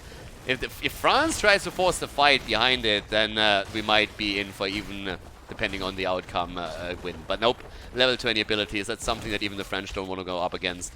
Now we're having the boss moving in, it's going to be destroyed for sure. Dahaka has taken top lane again, and there's an objective on the map, and with level 20, big question now, is France actually going to contest that? Or are they just going to say, well, can't deal with it, give it over? I don't think it's a call there. It's too hard for them to sneak into this area with the bush play available here for Dahaka. He can rotate at any point. I think the main play here is to go for a kill, and they actually agree with that. You see Thrall, Hanzo, and crew flanking here, going straight for that Dahaka. If they get this pick, it would make defense much easier for them. Top right corner, will they be able to get him? Yeah, pretty much. I mean, they're going to get him for sure. There's no way for Tox to get out. 5-man commitment to go for him. Question is simply, what exactly are the Russians going to get out of this one? They're going to get the objective. Dahaka can always, when he comes back, burrow in. 20 versus 20 now in terms of talents. Cam's taken 2. And, well, he could be back in time for the cavalry, but look at that. The boss at the top side is now taken 2. France with a really good reaction to this. I actually like the choices they make here. I wonder if you're the Russians here, do you go for the win? You just push out that middle lane, join up with the cavalry, and try to pull a win. I don't know, it's always so weird with this core. I don't really ever understand, like, what is the breaking point for shot calls? And so far, it looks like they're playing a little bit more on the cautious side. Do you feel that the Russians have an inherent advantage on this map because it's a winter map? Sure, Khaldor. Asking for a friend. Asking for a friend. Yeah. No. I think they probably queue up. They're wearing their snow boots right now. They have their parkas on, and they are just at home right now. The French are just freezing and just barely holding on to life. We like playing on Alterac Pass. It's winter map. We drink vodka, we warm, and we make fights, and we kill everybody. That was pretty good. That was pretty good.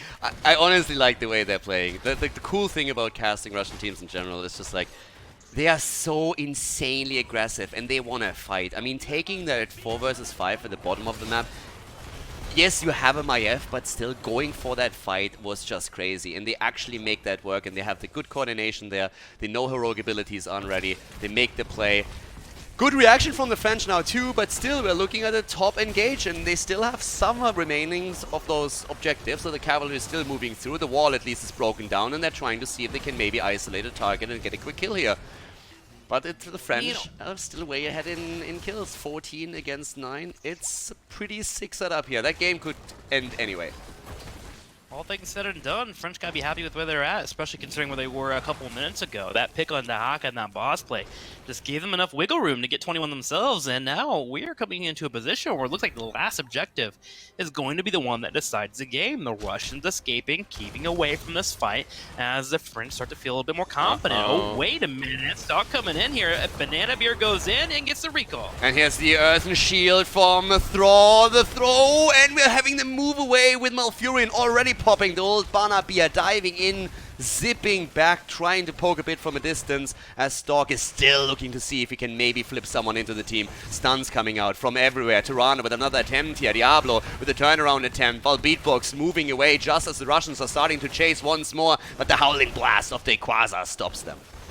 But who do you flip there? Stock is looking at people, and the only ones he can maybe grab is Diablo and Arthas, but you don't want to throw them into your backline, especially with having a Malfurion. The French continue to kite back and buy room here for Nestive to put out that damage. Oh. Finally, a flip comes out, it's going to be on Diablo. Diablo being attacked here. The taunt is in. Farlander might be in a little bit of trouble here, as is Stork. They're all low. The stun into the wall.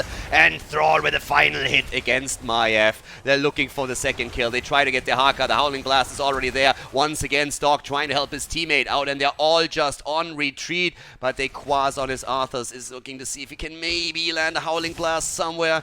It's not the case, but it's still a 5 versus 4 for another 40 seconds. And in only 8 more, we're going to see the objective appear back on the map.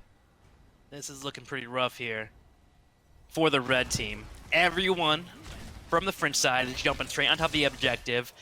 And the Russians believe they only have one play. They go straight for the boss in the bottom lane. Owl comes across the map, though. It will scatter it out just in time. Masquerade already on the mount, rotating down.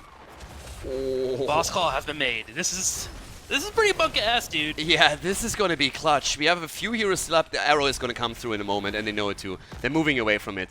They know the arrow would be coming. Hanzo was already getting ready for it. I mean, he didn't go for play of the game, but still. And they still keep the boss up. They keep the boss up. The Haka move topside and stop the objective for now. So they would rather deal with the boss than with the objective. But they can't move in here. That's only 3 heroes. You can't take a 3 versus 5. You made the 4 versus 5 happen, but calm down. Okay. Boss goes to the French team.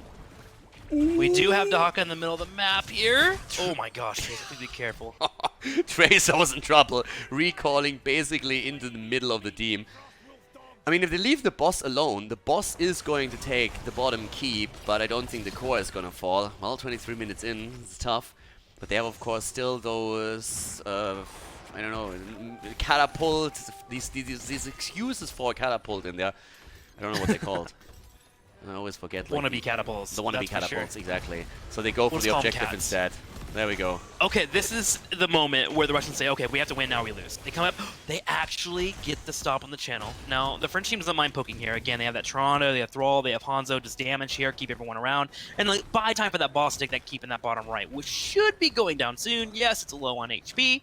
But French it's all you're playing gonna it get. patient and playing slow. It's going to make an even lane at the bottom of the map. But now once again, Sure. Diablo, the stun not coming out this time from Tyrande. Immediately Tracer in the backline. They're trying to make the play here. Containment Disc is out there looking for Thrall. Isolation has already hit Arthas, but they're moving away again. Earthquake on the ground. Boss is damaging the core a bit, but of course it's going to heal up again.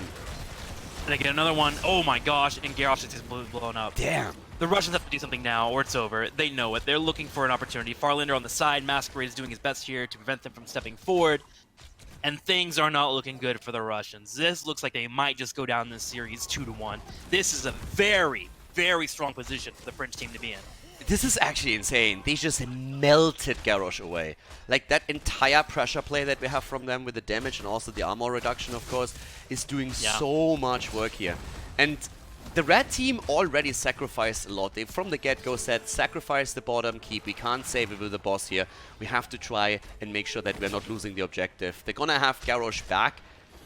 But this is gonna be so tough to stop anything there. And these CC chains just are insane. It's so difficult to deal with. I really enjoy how the French team is prepping the lanes too. They push out the top side to make it a little bit more hard for the red team to defend, and this allows them to group up as 5 and push in the middle and take down this keep, which remember on this battleground means a reduction on that core armor that you typically have. So this is a really good play for them to maybe able to go for that big final push to win the game. Beatbox already in position here to zone out anyone that might rotate in, but we finally have Garrosh here, and now the Russians, they gotta go. They gotta pull it off. Yeah, they have to win a fight right now. I mean, already this one is going to be defended in the mid lane pretty easily, but they need a fight, they need a win, they need to take a couple of heroes here. 2 keeps down on one side, 1 on the other, kills heavily in favor of the French team. But we're 25, 26 minutes in. It's actually amazing how long this game lasts here. Both of them are still neck on neck, basically. But of course, that advantage for the French team is just adding up at this point. Oh, a little bit of a trap here. Day is hidden behind Vision. He has not been scouted yet. He's in a spot where he can come in for a flank, and he does do so. Comes over. There's still the ability for Farlander to get out. Tracer also recalls away. That's a recall. That's a wolf. And there we And go. it's a kill. Tracer down. She didn't have recall anymore. Needed to use it before. They try and make a counter play. At the bot lane, we still have the Haka trying to deal with that. Oh, they go for Nestim! Ooh. What? Great play What's there by better Maiev than a again. 4v5 Russian team? A 3v5 team as they fucked up big on Hanzo. Russians, you make no sense! You make no sense! You live in snow and you kill people in 3v5s. You guys are crazy! They're gonna go for 1v9 at some point. Just you wait. Alex is already heating the popcorn up.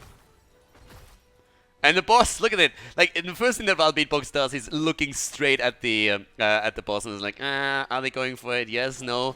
I mean, they're gonna have Tracer back a little bit quicker. But, I mean, it's insane that this game isn't over. This should have been 3 times over already. I feel like on that last push, we should have had a little bit more of a push for that core, to be honest, from the French team. When they got that second fort down, suddenly the armor reduction's not there, or the armor's not available anymore. It's a little bit easier to push forward. They just played it a little too timid. It's just so tricky. If you can't get it, you know, then it always heals up so quickly, and that just ruins the entire game for you. It really does. Boss is being... What? They have to be so careful. Hanzo still has the arrow. Yeah. If the arrow connects, cross-map in particular, you're going to be in so much trouble. But now you have so many focal points on the map. You have the focus point at the top side with the boss. You have to be careful about also the prisoner camp, especially with the Haka. The global might make the difference here. Yeah, it really does. Defending that middle lane and the bottom, they'll get that Merc camp pushing in too, which means somebody from the blue team has to head over and defend it, which will give time for the red team to try and find that pick. You already have Stock lingering in the corner. He finds a combo, goes straight for Diablo. Malfurion comes in, and there's a root. Arrow, it's a short distance arrow. The Haka comes in now too. Apocalypse hits, and it hits hard.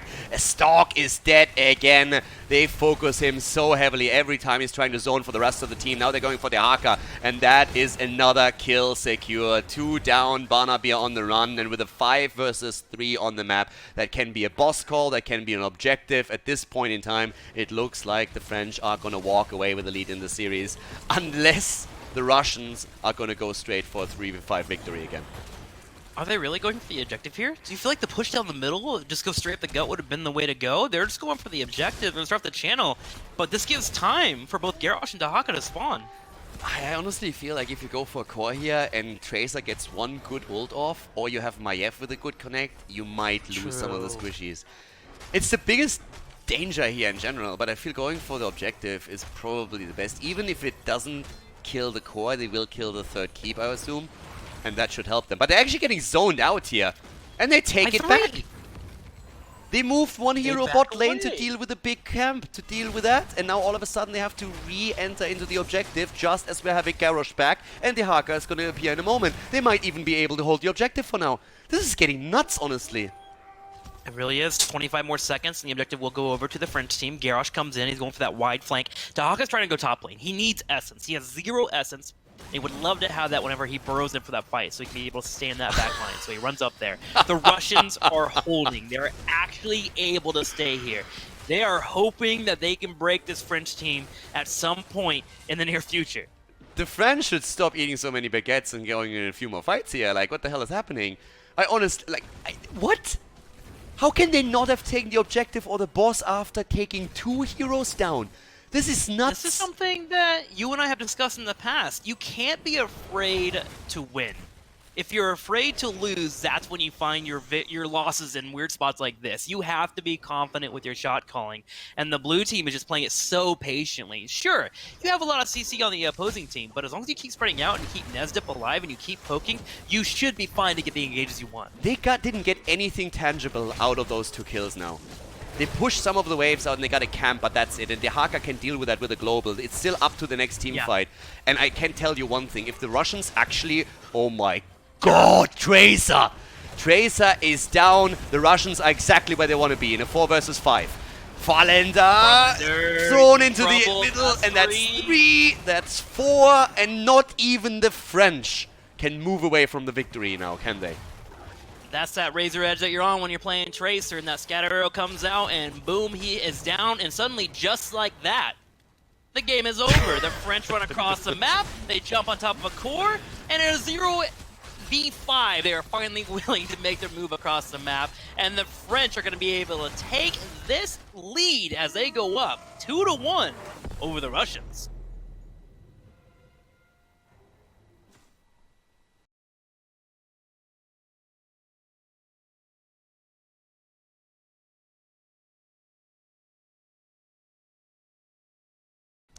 Alright everybody, Battlefield of Eternity, game number 4. Bit of an insane third game on Alterac Pass. France going up against Russia here, and the Russians definitely delivering in teams fights. But the French a little bit too strong at the end of the day, able to win those 5 versus 5 battles and taking a full team wipe towards the end and then deciding the map in their favor. So Russia is once again a bit behind in this one, and we have Battlefield of Eternity, and as it turns out, it is the choice of the French. So first ban on Jaina, not really a surprise here. They're not gonna deal with that Ring of Frost and Blizzard Burst damage any longer. That is just not happening in this series. I would assume that still Nuburak is going to be banned out, but my question is rather, are we going to see a ban against Zeratul or against Maiev? Because Farlander has put in work in this. And damn, we have Arthas banned. They committed to an Arthas first pick the last time, and now we have Arthas actually banned out by the French. And that means that they have either to give Russia a Nuburak, or they have to give over Zeratul or Maiev. And well, screw that, because Russia, as they still do have the first pick, but they don't want to go for Maiev, say, yep, we're going to ban that out. We would rather take Hanzo or Tyrande to have the control over the objective. There's the ban against Noob. And Hanzo's in play. Also, we still have the Diablo and Zeratul combo up, if they want to play around that. So that's another option for them here. That's actually going to become really interesting. The French at this point, they ban out Zeratul pretty much every game. So right now the big question, how are they going to deal with that? Are they going to pick it for themselves? Are they going to be okay if it goes through? There's Malfurion, Li Ming for resets, and the poke on the objective itself now taken too. And the Russians, we have also Blaze still up. So Blaze is still in game, and even the combo between Tyrael and Blaze is still available here. Alright, I'm back. Yeah, we could see some crazy stuff here again. Zeratul That is some damage. Yeah, Zeratul for once is this through, and they still go for Garrosh. Garrosh, the massive punching back of game number 3. I think Stork actually died 9 or 10 times in that game. I mean, it was a long game, 31, 32 minutes. But now Tyrande taken away, so I guess they can't burn him down as quickly anymore. But just look at that Immortal race potential there. Hanzo and Tyrande on the same team? You can kiss that Immortal goodbye. Well, the best part, too, is you mentioned Garrosh getting blown up multiple times in that last game, which was very true. And part of that was because of the Hunter mark, and then Hanzo with his level 7 on the armor reduction. Garrosh just had no chance. So now you take them away from your opposing team, and you look at Li Ming and Malfurion poke, and you're like, I can handle that as Garrosh. Suddenly they're much stronger for sure. Yeah, I like this adjustment by them. And Reyna banned out too, because Reyna is... I mean, if he gets stolen by Garrosh, you're of course in trouble, but if you hold the penetrating round, you can control his movements really, really well, and just pushing back whenever he tries to make the engage. So Reyna taken away will allow Garrosh to move in a little bit more freely into these fights. I want to see how the French are actually shaping up that draft, because so far I like what Russia has a lot. What do you think about Emerden coming in for them? Oh, there it is, actually. I would love a Murden here, mostly because I think he's pretty darn strong on this battleground. Being able to stun lock somebody into a immortal stun Yeah. is always something that you want as an option, but also because he's just able to really dance around that backline. If you can find a Sign Later that is able to go for flanks like Thrall, he can kind of go from the front line to being in a position where he's flanking with Thrall in the blink of an eye. So I enjoy Murden being paired with this Thrall to really threaten that Tyrande and Hanzo. But Blaze now would be so good here. Yeah, There it is. Blaze, and that is so much stun. You have a Genji, both Shimada brothers in the lineup of Russia. That is tricky. And I think we're going to get another melee probably on the side of France, because if you only have Thrall and Muradin at the front line against the setup that Russia is currently running, that is going to be tough. But I am so afraid right now for that toss into jet propulsion. Tyrannistan, Russia is an insane setup for Battlefield, and I really want to see what France chooses to salvage this. Okay! Alright. Yuck. Unexpected, and we have Samuro. Alright, I'm game. Dequaza played an insane Samuro on Battlefield of Eternity in the previous series, so let's find out what he can pull off in game number 4 of this one. Battlefield of Eternity coming up next with Samuro on the side of France. Game on, everybody! France against Russia, game number 4, with some cool drafts, to say the least. Over to the left side, we have the French team with Banana H on Malfurion, Val Beatbox on Murden, Dequaza on his Samuro that he showcased in the semifinals on Towers of Doom, Nestibon Liming, Masquerade on Thrall, and we continue the draft with the Russian team who have Stalk on Garrosh, again, Kolya Martian this time on Tyrande though, Banabir on Genji, Farland on Hanzo, and Blaze played by Toxic, so a pretty sick setup here for the French team. And yeah, Tim, your favorite heroes in the game. We get to see Samuro. Ugh. I like the adjustment, though, coming in from the Russians. They put 4 on the top. Typically the lane where you're going to see that Samuro head to when he is your side laner. And the idea is that you just want to make sure that Samuro has no wiggle room, especially in that early game. And you just push in that tower, because the more space you take away from Samuro, the less effective he is. So they're trying to switch it up a little bit here. And now Dave's in a position where he's going to have a hard time defending this. And it's probably going to lose a turret or two. I also love how Samuro is running the most annoying mount in the game with that weird jump animation. Looks the entire time like Lunara, like bambying around all time long. So I feel that is a very, very good mount for Samuro. I mean, just look at this. Who in your mounts, dude? Dude, What do like you think about the crab mount? I see that and I'm immediately annoyed by that guy. Even more annoyed by Samuro than I usually am when I'm up against him. Doing, doing, doing, doing. Ah. Are you still in that money pig top tier life, or have you changed? No, Money Okay. Pick has so much old school bonus by now that you will never be getting over that. Like, there are other mounts that are great where I say, like, okay, I can see that mount has value, but Money Pick, best pick. I did not account for inflation. That's true. It's so rare nowadays to see it that it becomes better and better. Combo on Murden. Boop, pop, Lunar Flare, Hunter Mark, and damage. And then this is why you draft a Murden when you see a Tyrande or a Burst combo, because you're able to hop away. You hold that E available, that Dwarf Toss, and you're able to escape. That's why I love Murden, especially against these compositions.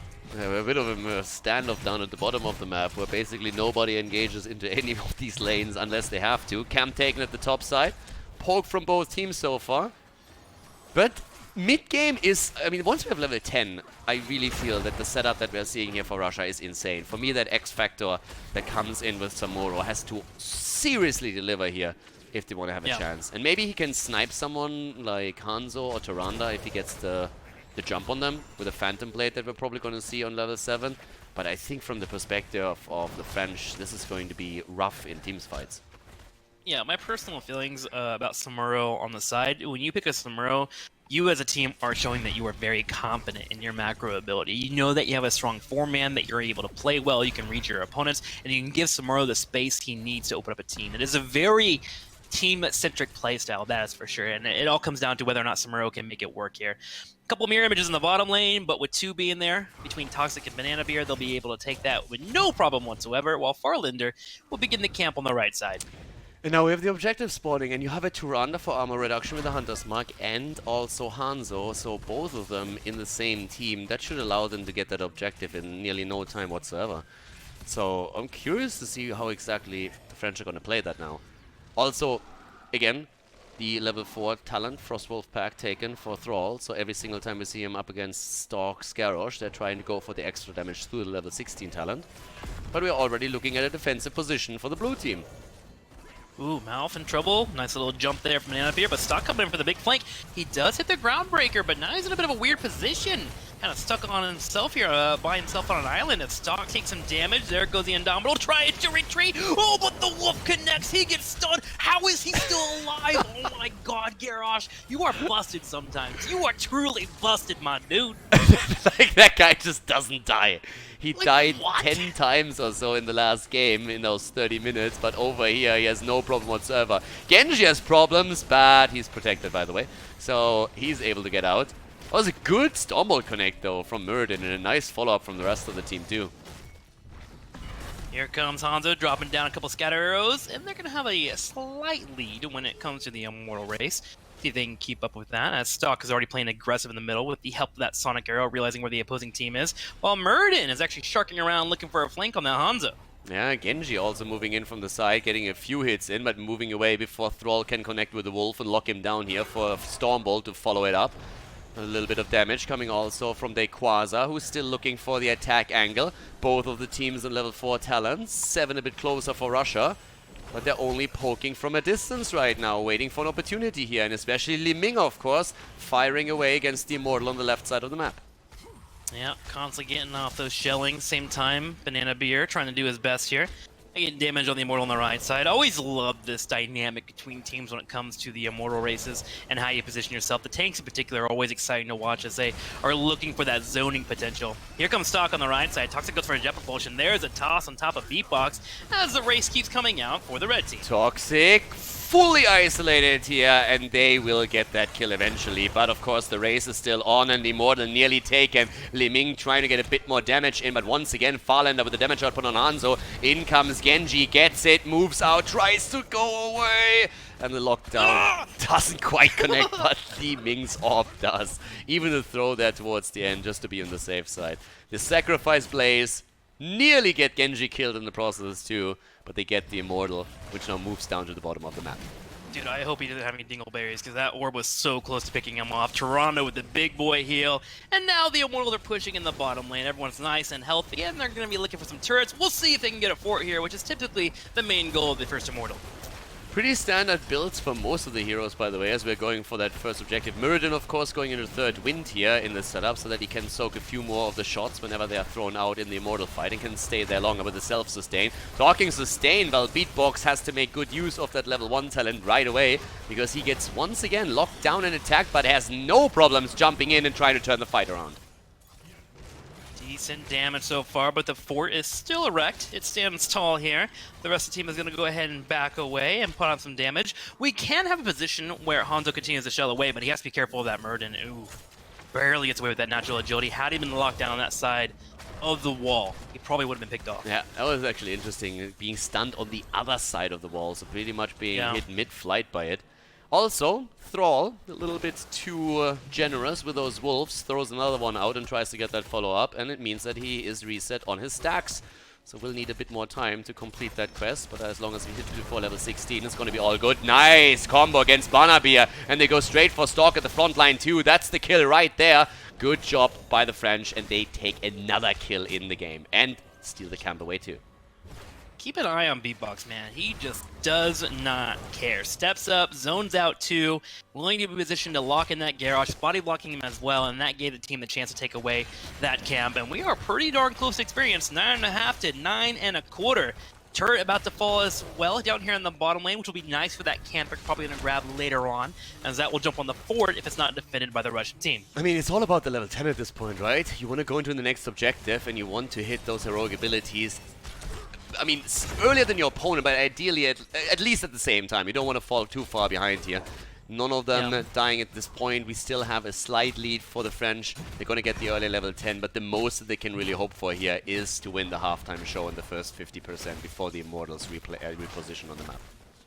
Well, this is where we get to see how the French team has drawn up their game plan, right? Level 10 comes online for that Samuro, that Illusion Master finally coming in, and he'll be looking for constant flanks. Toronto and Hanzo need to be careful, make sure they have those natural agility perks available, and Toronto always has someone near him to defend, because if Samuro finds out one small moment, they'll pop their health down to half HP, and that'll be go time for the arrow! Oh! Living! And she goes down. Nice kill here. Great setup and a good move by Hanzo. They go straight for a second potential kill, and this time Meritin has no chance. Farlander jumps in deep, the stun, and barely with Nature's Cure, Banana Age is able to keep them alive here, but a great double kill from the Russians. When you think about it, it seems like the Russians are actually just a good matchup against Samuro in general. What do you want to do against a Samuro composition? You want to find that 4-man and destroy them before Samuro has a chance to open the map. And the Russians, what do they enjoy doing? They love playing aggressive and forcing a fight, and they found it just barely near the fort of the opposing team, and they still found someone to take away, which again gives them room to break down the Immortal. Look at Thrall, by the way. We are 9 minutes in, and he still hasn't completed his Echo of the Elements. Really Yikes. annoying for him here to not have that second charge yet, even though the second objective is on the map. So, huge problem. He has 5 stacks on the Frostwolf Resilience, but if at any point, on the Frostwolf pack, but if they actually kill him at any point now, and those fights haven't really gone well for them, the big ones, it might be an issue. And talking about Thrall, he gets his quest completed finally, but there's the follow-up, and goodbye stacking process. Thrall loses that, and they want to go for the second kill too, while Beatbox is about to jump out. No follow-up there, but the first kill alone is already putting a fantastic position in here for the Russians. They try to go for Li Ming, and she can't escape from Genji. Nope. X-Strike on the point, and that's another 2 kills secured. Just like Chris Metz and Thrall and Li Ming are gone, and this chance for the red team to jump over and work on the Immortal down to quarter HP, and the Russians looking to take the second Immortal of the game, and this should be a fort for them in the top lane. We're going to need the blue team to really start stacking up here and playing a little bit more defensive. One thing they can do is make sure to get that Murden on that front line and keep an eye on this Hanzo that is hitting exquisite airs right now. I mean, another problem is really also that this is a big Immortal too. It's not just that they got the Immortal barely in a race, but we're having a massive shield now on that bad boy. And they're still looking for more kills. I mean, the Russians always want to fight, and they're looking already for the next engage here, especially with Toxico, of course. He's going to look for the jet propulsion. Gets interrupted here for a moment, but a nice first stun from Tyrande as the Immortal is already on the fort. And easy cleanup. Means the way too, stopping those orbs from Nezdip. It should be able to get to the keep wall, and at least take on that wall, maybe a bit of damage on top of that keep. It's more of just how much of a commitment's going to come in from the red team. They actually have a Hanzo air available, but they don't have that X-Strike. That's up at about 9 seconds. They can find Malfurion or Li Ming. You can see them go for that full kill, especially with the bunker, getting that bunker dive, which is so strong around fort dives. Especially with the level 13 talent advantage that they have now too, so they have another power level over their opponent here already. Genji starting to dive in here. They look for the setup. Jet propulsion is hitting Thrall. They're going straight for him. X-Strike. This time there's no kill though, and Stalk is low, but the bunker saves him at the last moment, and Garrosh is able to walk away as the keep is heavily attacked. The beatbox is low, and this keep is gonna fall 11 minutes into the game. Bunkers, great for dodging nukes and keeping your Hanzo alive. Hanzo bringing out the damage, that's going to be a keep.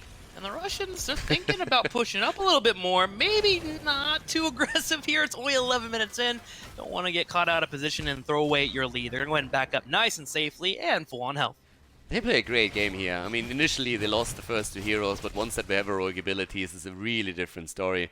I feel like the question is really just going to be how much can a late game Samuro change all of this, right? Yeah. Do they have enough room? Like, if I'm playing Samuro right now, granted, I'm not an amazing Samuro, I'll admit that right away. But I'm looking at this map right now, I'm like, what do I do? I don't have much room. I can start working on minions, I can clear this out a little bit. Maybe I can look for a flank, but other than that, my options are quite limited because our early game has been so poor. I really like also how we are having the Russians not only with that aggressive tendency, but also the bunker was just so spot on to save Stalk whenever the fight turned around. They were so close to taking down Thrall too. I mean, barely with the Earthquake and everything he threw out, he was able to keep himself alive with the Frostwolf Resilience, popped his 7 as well. So they threw everything just to save him. And if they get the counter kill against Garrosh with everybody slowed, they might be able to take a few more kills. So it's really crucial to have the bunker there. Talking about crucial, another taunt and attack. Meritin is dead. No chance for him to survive. And Genji once more. Genji on that back line. Tranquility's gonna be popped. Will be enough to keep them alive. Toxic has a jet propulsion up in a couple seconds. He connects it. That's gonna be a pick, and that is 2 down. The trademark aggression from the Russians paying off. And here's the worst part too. Top lane is pushing in. They have a wave to clear in the bottom lane, and they can instantly jump on top of that Immortal. And it'll be a 15-second window before Malfurion's even back, which will prevent the blue team from coming over and defending. It's really weird. Like, every single time we see France take the lead in the series, and then the next game the Russians just are absolutely unleashed. First of all, we have Tomb of the Spider Queen, where they win without even a single kill against them. Not a single hero died on their team. 14 kills against 0 in game 2. And then the last map, super close, all direct pass. We have the French team doing so well, and now all of a sudden Russia is turning it around again. The French just need a team victory. They need a big team win. The problem is really they are down basically 2 levels, down a talent. Yeah. They're gonna lose another Immortal unless they are able to win the fight right now at a talent disadvantage. And if they want to play the Samuro card, they need to reach the late game. But Russia is pushing this so heavily that it's going to be really tough to enter that late game on even footing. Yeah, this is very Akko-Takko for them, but they have to stand up and be very composed at the moment. Samuro's working on soaking, as you mentioned, always having a Luge Master near his team in case he has to hop in. They want to fight near their Immortal if possible. Already Beatbox is getting comboed. He's able to jump away while Genji is pushed away by Thrall. But you can feel the tension in the air. The blue team just so far behind right now. If they're able to pull out a pick or two, they'll be able to breathe a big sigh of relief. And time is working in favor of the Russian team. They have the top lane pushing constantly now, so if you're stuck in a defensive position at the bottom of the map because of the Immortal positioning, you have to rotate someone over there. And even with Samuro in your team, this is going to be a problem eventually. 2 catapults are already lined up there, so we're having with 16 talents, the Russians with all the time in the world to wait for the engage. Beatbox did mounted. Ooh, actually gets interrupted on his jump, trying to reach teammates. That's just putting out some damage. Banana's in a really poor position. Combo goes off. There's a Tranquility. Muradin trying to hold, but it's not enough. Muradin down, the taunt being used by them here. Garrosh using the arrow this time missing, but the jet propulsion doesn't. Already Malfurion in trouble. X-Strike, max value here, hitting 3 as Banabir is trying to get more kills. The root misses him just barely, and Hanzo with a blow-up against Malfurion. Li Ming is on the run. She won't be able to survive here either, and that's another kill secure. Triple kill for the Russian team. Banana Beer is just a straight pirate, finding the X in the spot, hitting 3 people there, putting them down low on HP. That'll be a Merc camp, that will also be an Immortal, and suddenly you're in a position where the French is thinking, wait a minute, is this the time to retreat? Because I don't know if we can pull this series out. 17 to 15 and a half right now, and things are looking great for the Russians. I don't think they have to think about it too hard, because usually French teams are really, really good when it comes to find the perfect timing for retreat. Yeah. They have a lot of practice with that, so I think that's the least of their concerns right now. I think the push that is coming their way, that's probably the biggest issue. Do you think when they applied to be on this team, on the resume, they always looked for the phrase, I know when to cut my losses? Do you think that was a thing that was huge for them when they put together this team? Because I think so. Probably. Now, with all stereotypes and memes aside, I'm actually impressed by how strong the French are. I had them as one of the top teams for the tournament, but they have shown so much synergy throughout the tournament here, and so much also, like, I feel like the coaching of Mene helps, but these guys are great, but they are going up against a tough opponent too, and I mean, it's awesome to have these 2 teams in the finals here. Now with 16, maybe they can defend. It's going to be tough, though. I mean, the keep is definitely going to fall. There's no doubt about that. The question is just simply, can you somehow hold on to the core now? Yeah, maybe is definitely the word to use here, Khaldor. Already Malfurion on that right side, playing careful near the turrets. Here goes the jet propulsion, a little bit deep, but he's still got that bunker to pop in case he gets in trouble. Garrosh to Domino and walk away, while Genji actually missing Shurikens, but still on that back line, going straight for the core, just trying to clear space, and the armor begins to get low as the Russians are rushing for a win. Taunt on Garrosh again. They're trying to go for another kill here, but the core is already falling low and the Immortal's still in play. This is gonna be it. This is game as Russia once again ties the series, and we are heading into game number 5 on a 2-2 score.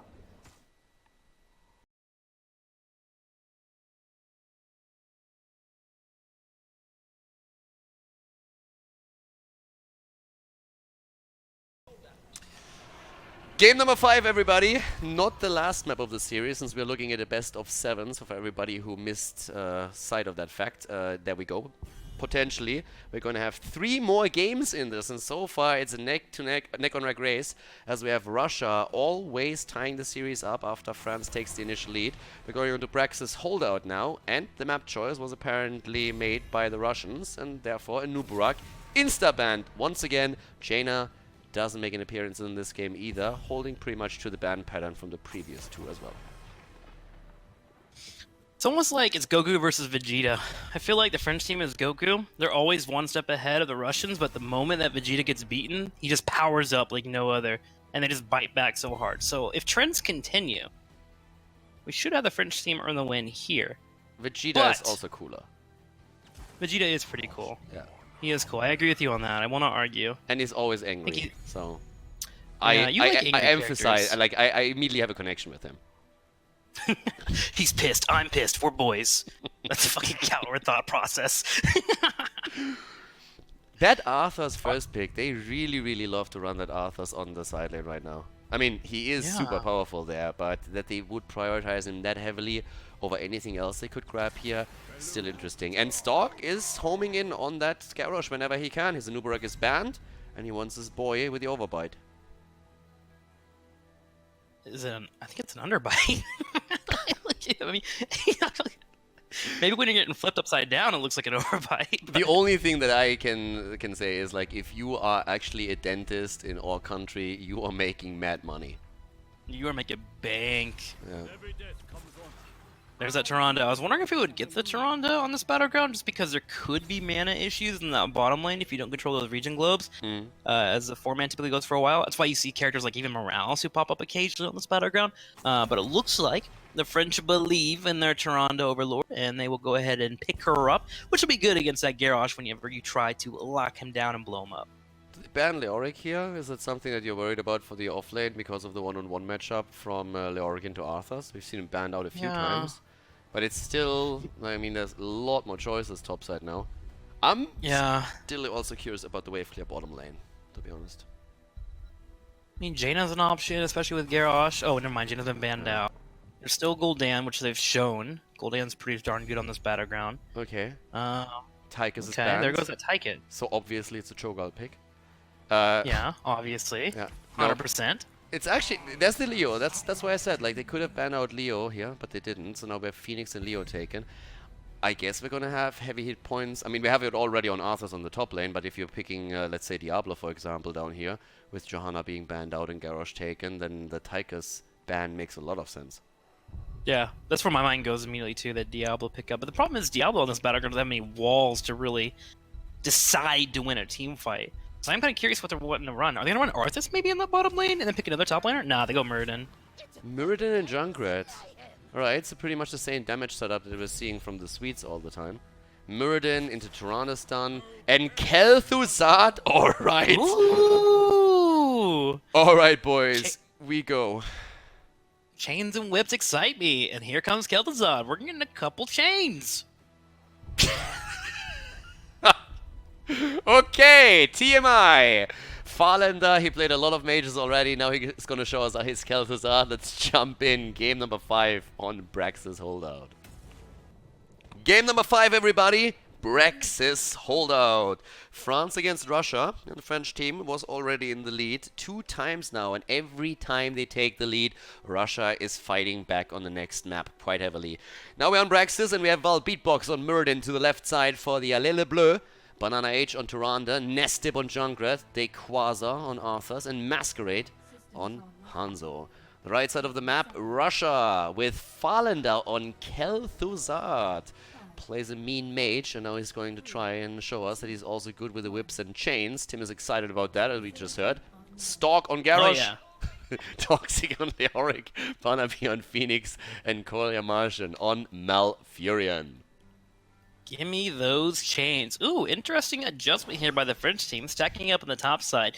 Trying to stay away from that early game chain from coming out. If you don't have anyone to chain a combo onto, suddenly he is not able to really add those up. It's a smart little play from them. They're even hiding in the corner, but Toxic is playing it smart.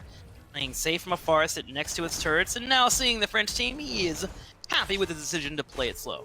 I'm really interested to see who makes the rotation there first, because it comes down to the wave clear and how fast you can get those structures down.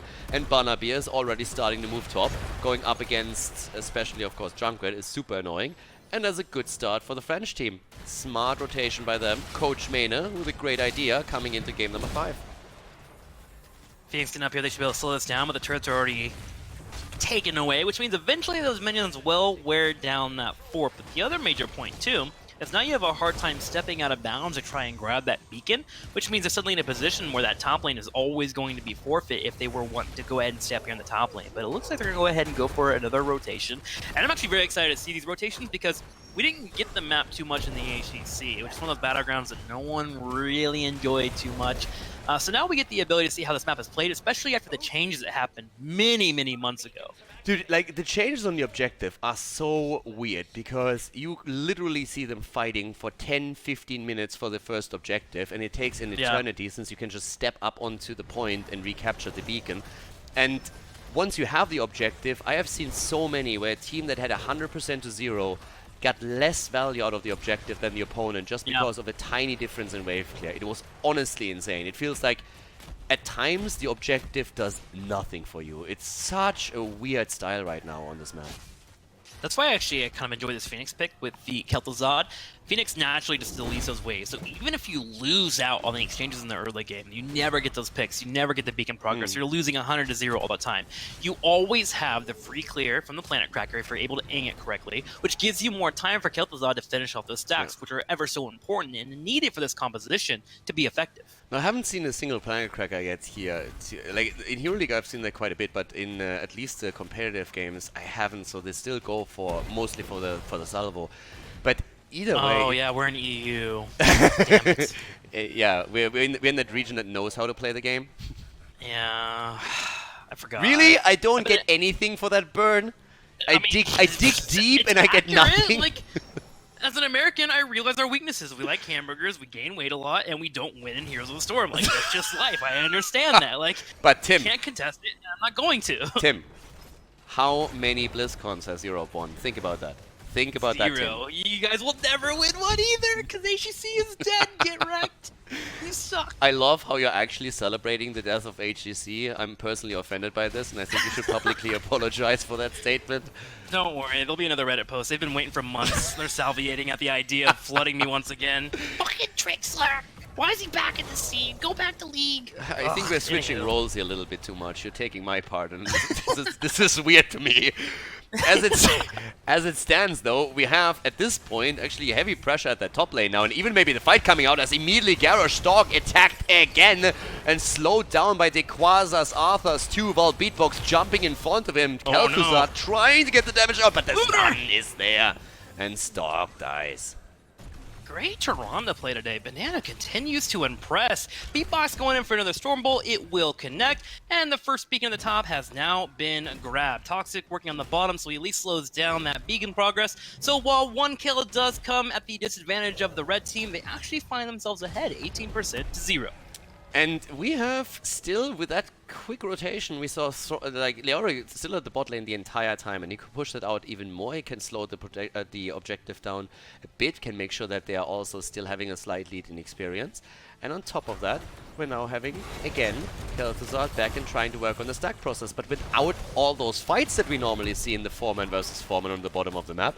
Khaldor has a single stack right now. And this is amazing at this point for France, because they're just slowing the entire damage, like the damage progression of Khaldor down into nothing. It's smart, calculated play. We do have Arthas in trouble on the top, but that Icebound Fortitude, ooh, he actually hasn't picked it yet. They didn't even pop it there. It's going to make sure that he gets out nice and safe. There's that Icebound. Toxic working on that 1v1 on the bottom, and he did land that creepy hand, which means Murder's going to have a difficult time actually contesting that. But he does have a couple of bow and arrow wielders coming around. Lunar Flare comes out, but Toxic immediately will Wraith walk away while the rest of the team is working on that top lane. Not only on the top lane, they're working on Arthas too, and they nearly get the kill there. But with the Icebound Fortitude, as you mentioned, he's able to get away. The fort is still down, so France is losing a lot of ground here. They're taking a few points on the objective, but Leoric recaptures it. Here comes the attack against Stork, Indomitable used right away. And the position on the map is great for Russia right now. Taking that fort down is huge already. It's honestly very impressive to see them being able to grab those forts, especially with them not having Khaldor fully stacked to where he wants to be, right? Like, you look at Khaldor and you're like, oh, you're actually playing a 45 right now as you're waiting for those stocks. But since they're not coming in and they're taking those forts, they're getting that experience, moving towards that level 10, which will allow for them to eventually move over and grab that beacon progress. I am actually very happy with how Russia is playing right now. Yeah, and it's a bit weird because it's not what you kind of expect. The 4 versus 4 setup bot lane is something that Khaldor was at least hoping for. And so I like the rotation from the French, given that they're basically not giving Khaldor a good chance for stacking. But when it comes to taking structures and really making macro decisions on the map itself, Russia is having just simply the upper hand. And the French are now trying to force a few fights. They're trying to move in again, and they actually get the lockdown onto Malfurion. That's big. Chain comes out, Malfurion will fall, and finally a pick will connect here for the French team. That's Zip actually in trouble too, going straight in. Phoenix goes in for the full engage, and there's a Hanzo to receive him. Boom. Another kill comes out. 2 taken out of the 5. We do have Russia ahead 52 to 24%, but the French is looking to make a dent in that, as you have Junkrat running the bottom to clear up that experience and hopefully grab that beacon. I honestly think that Phoenix just simply looked at this and said, okay, I'm gonna beat that anyways. I can try and warp away here, but they will walk me down like no matter what. So instead, I'm just gonna try and get the counter kill.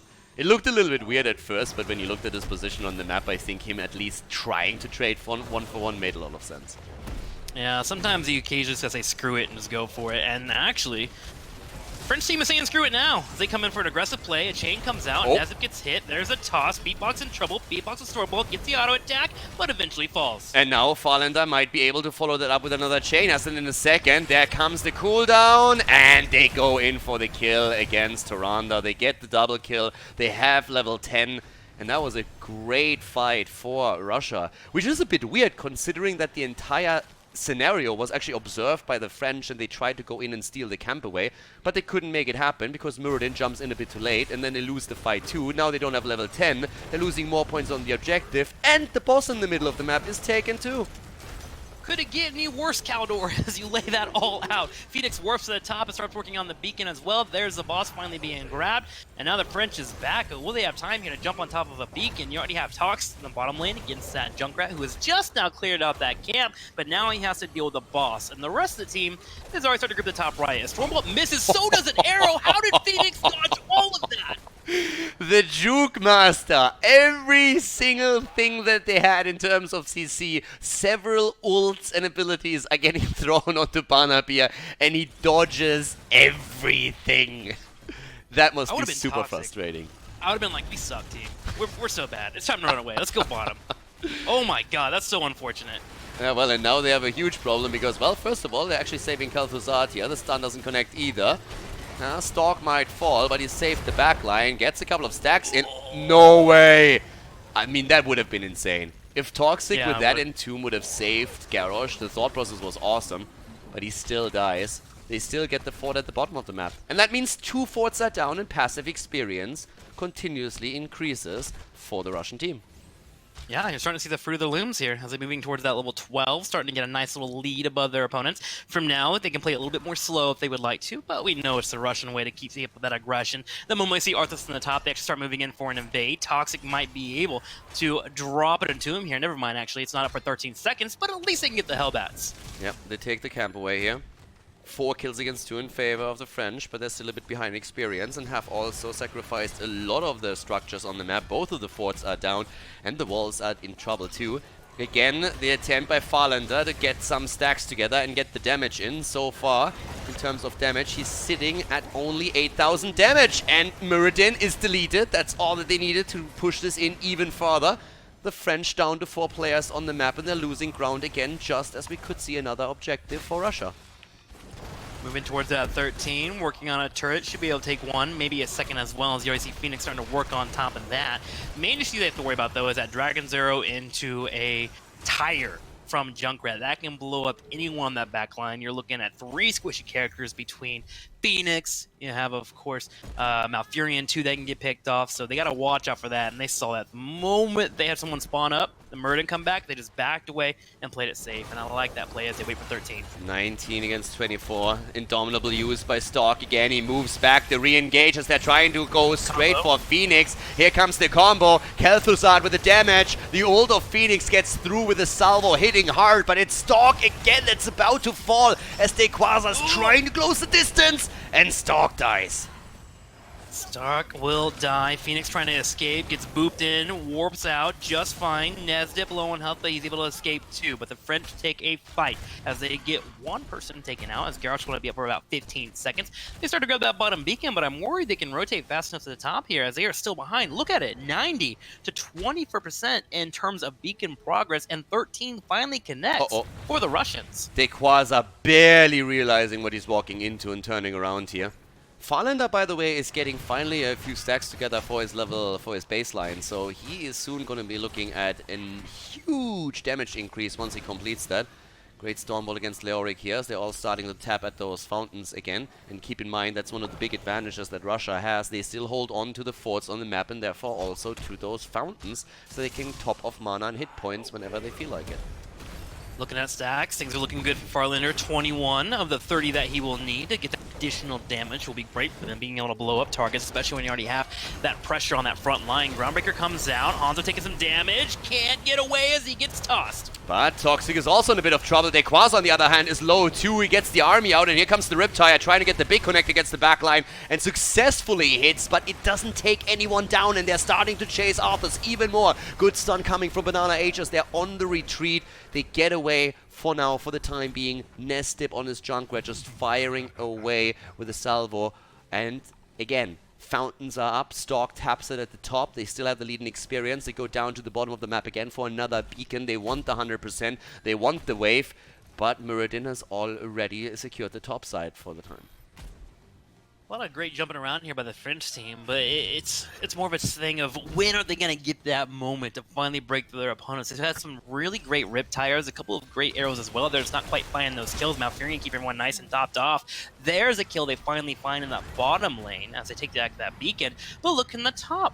The Russian team has consistently made sure to always have something pushing towards their opponents. And with the aid of the Hellbats, Catapult's already hitting those turrets, which means now the Russians will grab the bottom point, and that will be the 100% they've been looking for. Yeah, they get the objective finally. They have to defeat, of course, the wave at the bottom here, but that shouldn't really be a big issue.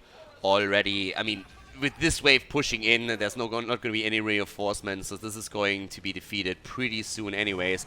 And now the question is just simply, how much can Russia get out of the push at the top side? And they are looking for it right now. They're looking for the flip, they're looking for the entomb. They still have even talents with their opponent, but they have already lead in experience, and it should just get more. Riptide being used for the wave clear, and the back line gets some damage in, but not enough. And still Leoric at the front looking for that entomb. Gosh, Riptire is so good. It clears out those Hydras, which is a primary force of DPS here for that Zerg wave. The rest of the team starts to push in here for the Russians, though, as they're looking for those combos. You already have one come out. Ooh, it will hit with Hanzo, but no full damage, as Masquerade is able to kite away. At the same time, Stalk, stepping forward, will find a taunt, but the Nature's Cure keeping alive. Big Dragon's Arrow, though, as Malfurion's in trouble. Malfurion immediately with the ult. Farlander is low, and he goes down as Hanzo delivers the final hit. But Muradin has died too. Arthur's missing in that fight the entire time as he was pushing the bot lane, but now he's making the rotation topside, trying to see if they can lock down more and follow up with an additional kill. The bot lane, on the other hand, is completely exposed now, and the Keeper's already taken damage. Leoric falls, and that is kill number 8 in the hands of the blue team. But bot side is still pushing, and that Keep is taking a beating as they're trying to move in quickly enough to at least save it. Exactly. The Russians were really hoping they could just slow down the progress of the French team there so they can get more damage on top of that Keep. They're actually making a bit of a ballsy play here as they move in for this boss. With the Toronto Scout coming out, they should start backing away. Yeah, and they start to. Yeah, they're moving away from it. The bot Keep has not fallen, but both of the Keeps have already taken a beating, and whenever there's another kill for the Russian team, they should be able to move onto the lane and just start taking down those structures. And Toxic is already sitting there, They're seeing what's happening around the camp. Malfurion is making his way through the middle. Khaldor is there too, still not done with his baseline quest, but the fight is about to start again. 16 talents on both sides. They go for Muradin, and he's about to die. He goes down right away. Great kill, and as long as they can save Stalker and Farlander on the Khaldor, they should be golden here. Farlander looking for another combo. There goes that Drain Hope. Boom. Damage as well comes in as Day attempts to start escaping, but with the Icebound for a dude, he should be fine. Murden gets picked up. He'll be down for 25. Now Fury topping everyone off, and the call has been made. They're going in for a boss. The blue team thinking they can maybe come in here and poke, especially with Hanzo. They might be able to prevent them from grabbing this, and they do. They back away. Yeah, Smart play. Russian team walks away. Makes sure that he gets leashed as well. They're waiting around here to make sure that it's not being stolen by their opponent. But with that being said, the kill against Muradin didn't really do too much for them. Still 16 versus 16. One single stack away from Farlander completing his baseline and getting his damage increased by a ton. He's sitting at 22,000 right now. Nothing to write home about, really. I mean, Junkrat alone is at 42k, and Hanzo is sitting at 41,000. Next beacon progress begins. And you look at the Fridge team, and if you're looking at this game with an analytical mind, you gotta feel for them. Both keeps down, quarter HP on the keep in the bottom, keep in the top left at 3/4 right now of health. One Zerg wave going over to the favor of the Russians. Could be in one of those keeps, and of course the game itself. It's also a momentum question, because the entire series so far, France was always in the lead. If all of a sudden we have Russia winning 2 in a row and taking the advantage, then going into the following game might be a bit of a problem just from a psychological point of view. If you start losing the momentum in the series, it can definitely give an advantage to the opponent's team. And they really have to fight. I mean, France is going to try and take that lead now. They would only be one map away from winning the entire Grand Final if they can pull that off. But as we said before, camps are taken over and over again by the Russian team, and they have the top lane pushed again down to the bottom. They have to be a bit careful to not lose out on a fort here either. But it's just beacon rotations ongoing over and over again, trying to make sure that they hold the structures at the same time. Yeah, right now it's a tug of war of when it comes out of Merc camps. You can see that top left camp finally getting cleaned up by that keep, but now they'll have that bottom camp pushing in, so they want to grab this beacon progress, maybe get a couple chains out, make it look like they want to fight, and then move to the top side. Couple points do head over to the French. Another combo straight on top of Murden. There's a combo. There's an arrow. Arrow misses. Riptire comes in. Decent damage. But once again, the save on Farlander. But Phoenix is dead. He can't get out. And the Entomb on Quasar is great. But they might not be able to kill him after all. The Army of the Dead keeps him alive for a huge amount of time. But Stork is able to throw him in. It's a trade. 1-for-1. Phoenix dies. So does Arthur's. A 4 versus 4 battle at the bottom over the beacon control once again starting up. Meanwhile, that top lane starting to push in, so the Russians on the other side, they want to commit to this bottom lane. They could if they want to. If they that keep. A fort for a keep trade is always worth it in my book. And they're stepping up. They're going with the aggressive trend. They find a Nez dip floating in the corner, but there's a little bit of a trap waiting as both Hanzo and Murden are floating around. Storbolt comes out to lock down on Leo. Yeah, Malfurion has moved to the top. Is trying to get the beacon here. Is getting a little bit of progress for his team, but well, Beatbox is already bot side. Here comes another hit. They go for Muradin. He's dropping down to 50% HP. Khaldor, now that the baseline is completed, definitely starting to get some numbers onto the board. But again, the outset on the map itself doesn't really change. We still have those 2 keeps, low on HP for the French, but they don't fall. Russia doesn't make the move in there. They're fighting over the objective. They're trying to hold on to their own forts to keep the catapults pushing against their opponent. But it just feels like at any point with one team fight that really ends in your favor, we can see this game just flip, especially with the boss still up on the map and up for grabs.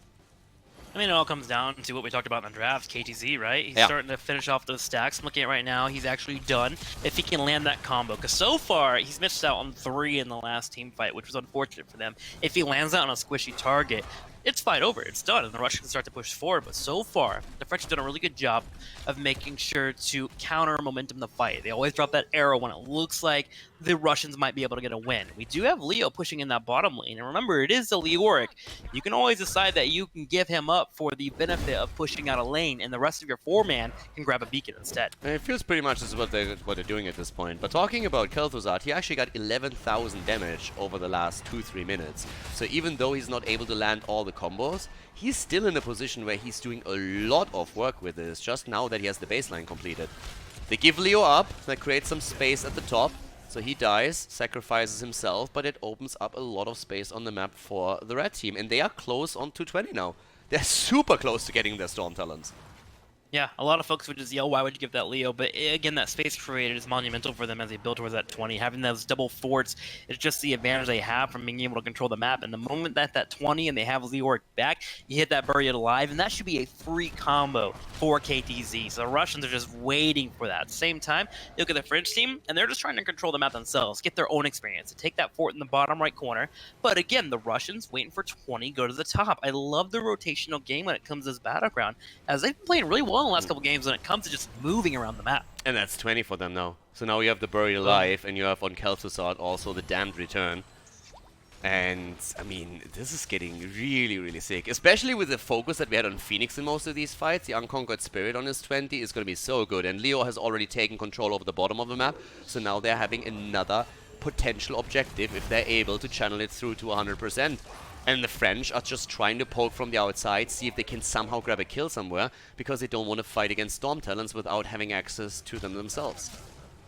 And right now, if you're Leo, you're beating your chest. You're jumping in those bushes. You're willing to be in a spot where if the opponent sees you, you say, I own this area. I have Buried Alive. They've created so much space here. And finally, that 100% beacon progress connects, and already the Russian team is pushing this top left lane. They have a quarter of an experience lead over their opponent, and they want to abuse it the best they can. And bot lane is now pushing so hard, and with that being the case, the keep at the bot lane is pretty much a goner. There's no way to hold on to that. The question is simply, can you defend your core? Because there's still no 20 talent in their hands. They don't have Storm Talents. It's such a huge advantage now for Stork's team as they're going through the bottom of the map. And if Farlander hits a combo now with baseline completed, with everything else that he brings to the table, especially after slowing the additional damage, he can definitely rip one of those squishies completely apart. Here comes the Riptire, again for the deep push, connects with it as well, but the core is already under pressure here.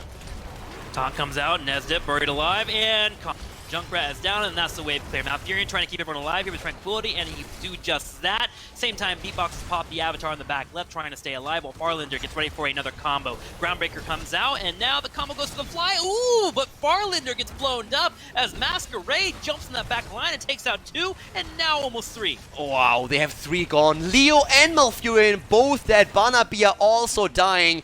Everybody is going to lose out now, and they actually defend. The French defend, They take the entire team down. They have lost 8 points on the core, and now they're going to make their way into the middle of the map and going to try and make the play for the boss. And with that, with both of the forts gone, they might even be able to go for the core, and I think that has to be the idea here. Go take the boss, drop the keep, and go right for the core there. The defense is going to be ready, but that boss, 23 minutes into the game, is going to be super scary. Unless Leo hits a super good Entomb now and Kel'Thas follows it up, but I don't see any of that happening. They have to face that. This looks very, very difficult. A large hill to climb here for the Russian team, which is so weird because they were at the top of the hill for the entire game. But one thing in particular is Banana. Once again, I keep coming back to him. It's a 3-man Lunar Flare as 3 members stacked up to set up that Kel'Thas combo. And that allowed for Hanzo to step forward and find those kills. That explosive arrow, this Q build that he has, allowed for him to find those kills. All right, so big top push happening here. What can the French team do? You already have all the Russians waiting. Garrosh just now spawned, and they're hoping to play defense here. I mean, you have to first of all protect Khaldor. He needs to bring the damage right now, him and Phoenix, so they can't lose anything there. It's gonna be tough no matter what, but he's trying to burn that down as quickly as he can. Khaldor with the damage output right now, looking for the poke. Stork is sitting on the side, waiting for the flanks, trying to move in against Tyrande in particular. Toxic the entire time. Gets actually a nice ult, the insta-kill against Tyrande. It's a triple. Junkrat and Hanzo are dead. They drop Arthur's. And oh my god, the Russian team is absolutely obliterating this fight. What an Entomb, what a flank. Basically, Stork pushed them into the Entomb. They were trying to dodge Garrosh, and that was the opportunity that Leo waited for. My golly, dude. That huge Buried Alive on 3 members straight into the damage from Khaldor. This boss will be cleaned up here by Banana Beer, and the rest of the team is just marching across the map. The Russians know they should have the victory in their hands. In a minute here. Of course, taking a lot lot of damage. Yeah, it's taking a lot of damage. That core is down to 50. If 60. Banapia dies, he is toast. So, Okay. yeah. 50% on the core, so no mistakes on that side. But that could have been a bit of a Monka moment. But it isn't. The team wipe is enough for the Russian team to cross the map. And France will lose. Game number 5. For the first time in this series, the Russian team is taking the lead in the best of 7 as we are heading into map number 6 and potentially the last game of the grand final at the Nexus contest.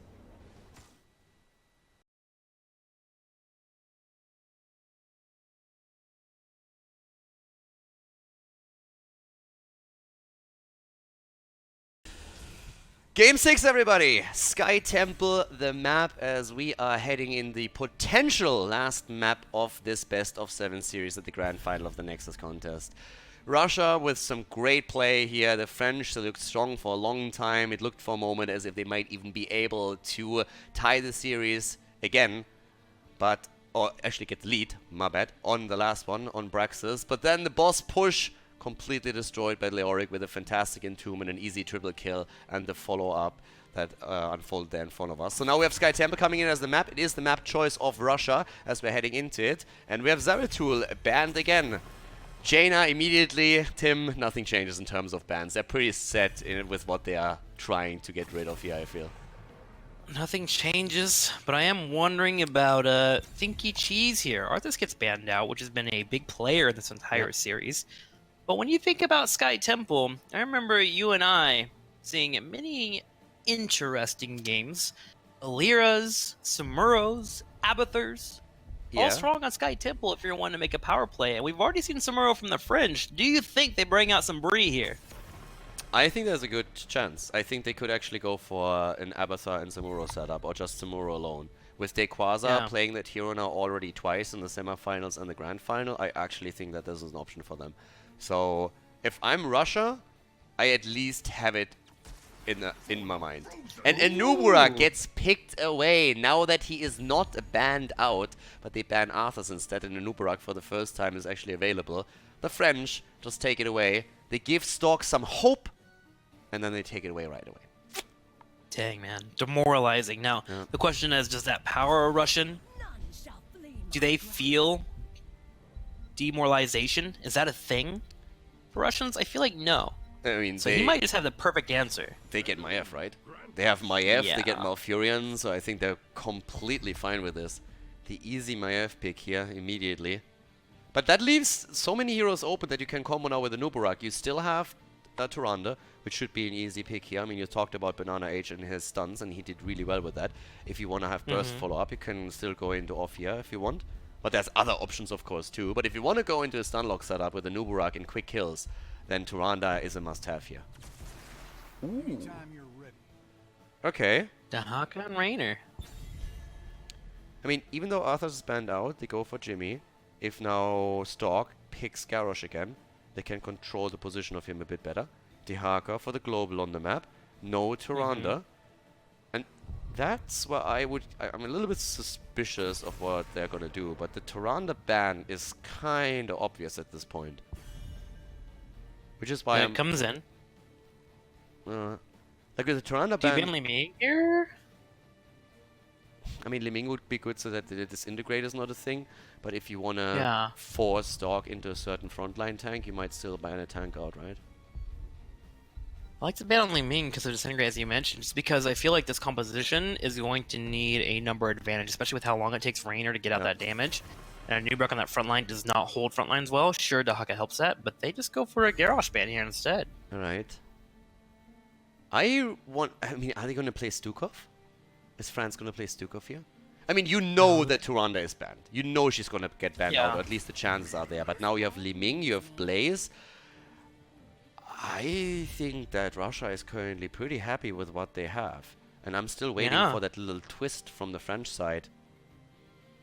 They have the global that they run, that's great, but I expected some shenanigans along the lines of Abathur being picked and maybe even that Samuro that you've been talking about for reasons mentioned. What support do you grab here to keep yourself from getting blown up? Because you want to deny those resets. There's a Thrall. It's going to be a white main. Okay. Okay. All right. It's nothing where I look at it and I'm like, oh my god, they did it. Yeah. I mean, they changed the lineup a bit, but even with the setup that they have, I'm missing that Anubarak heavy engage into a quick burst, you know? That's what I was expecting when I saw Anubarak, because that's the playstyle that has mostly been played so far.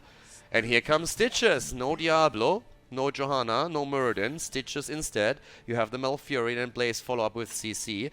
It's a very similar composition to what they've been running on Tomb of the Spider Queen, actually. Sky Temple, the global in the hands of the French team. This could be the last map. Let's head in and find out which team takes it. Can Russia secure a victory here on Sky Temple? Game number 6, everybody, and potentially the last game of the best of 7 series. Can Russia clutch out a victory here? We are on Sky Temple, and to the left, the French. Val Beatbox on the Nubarak, De Quasar on De Haka, Nestib on Thrall, Masquerade on Reyna, and Banana H on Whitemane. To the right side of the map, their opponents, Farlander for the Russian team on Maiev, Kolya Martian again on Malfurion, as so often. He's gonna try and get the synergy here with Stork, who is looking for those hooks with Stitches. Banabir on Li Ming, and Toxic on Blaze. Strong composition for the Russian team, but the French have now something where they can try and build some momentum with Anubarak, try and also force the fights around the cocoon, and as you, Tim, mentioned, they can also attempt to sneak down a few structures by using the beetles of Anubarak as cannon fodder. Now, I know this is going to be on YouTube, but we don't normally get the opportunity to cast with Twitch chat on our side all the time. So if you are cheering for Russia, give me a PogChamp in chat. If you are cheering for the French, give me a Craigasm. I just want to see where your alliances currently are. And YouTube, you can type in the comments. Tell us something about Khaldor that you like. And we now have some aggression here in the bottom. We gotta make him be nice to you, man, because I know YouTube comments can be a little bit mean. You know, take some time here in potentially this final game to let Khaldor know how much he is loved. Yeah, because he is. Germans don't deal with compliments. That's the first thing you have to learn here. So, but you'll read them. You just won't say anything.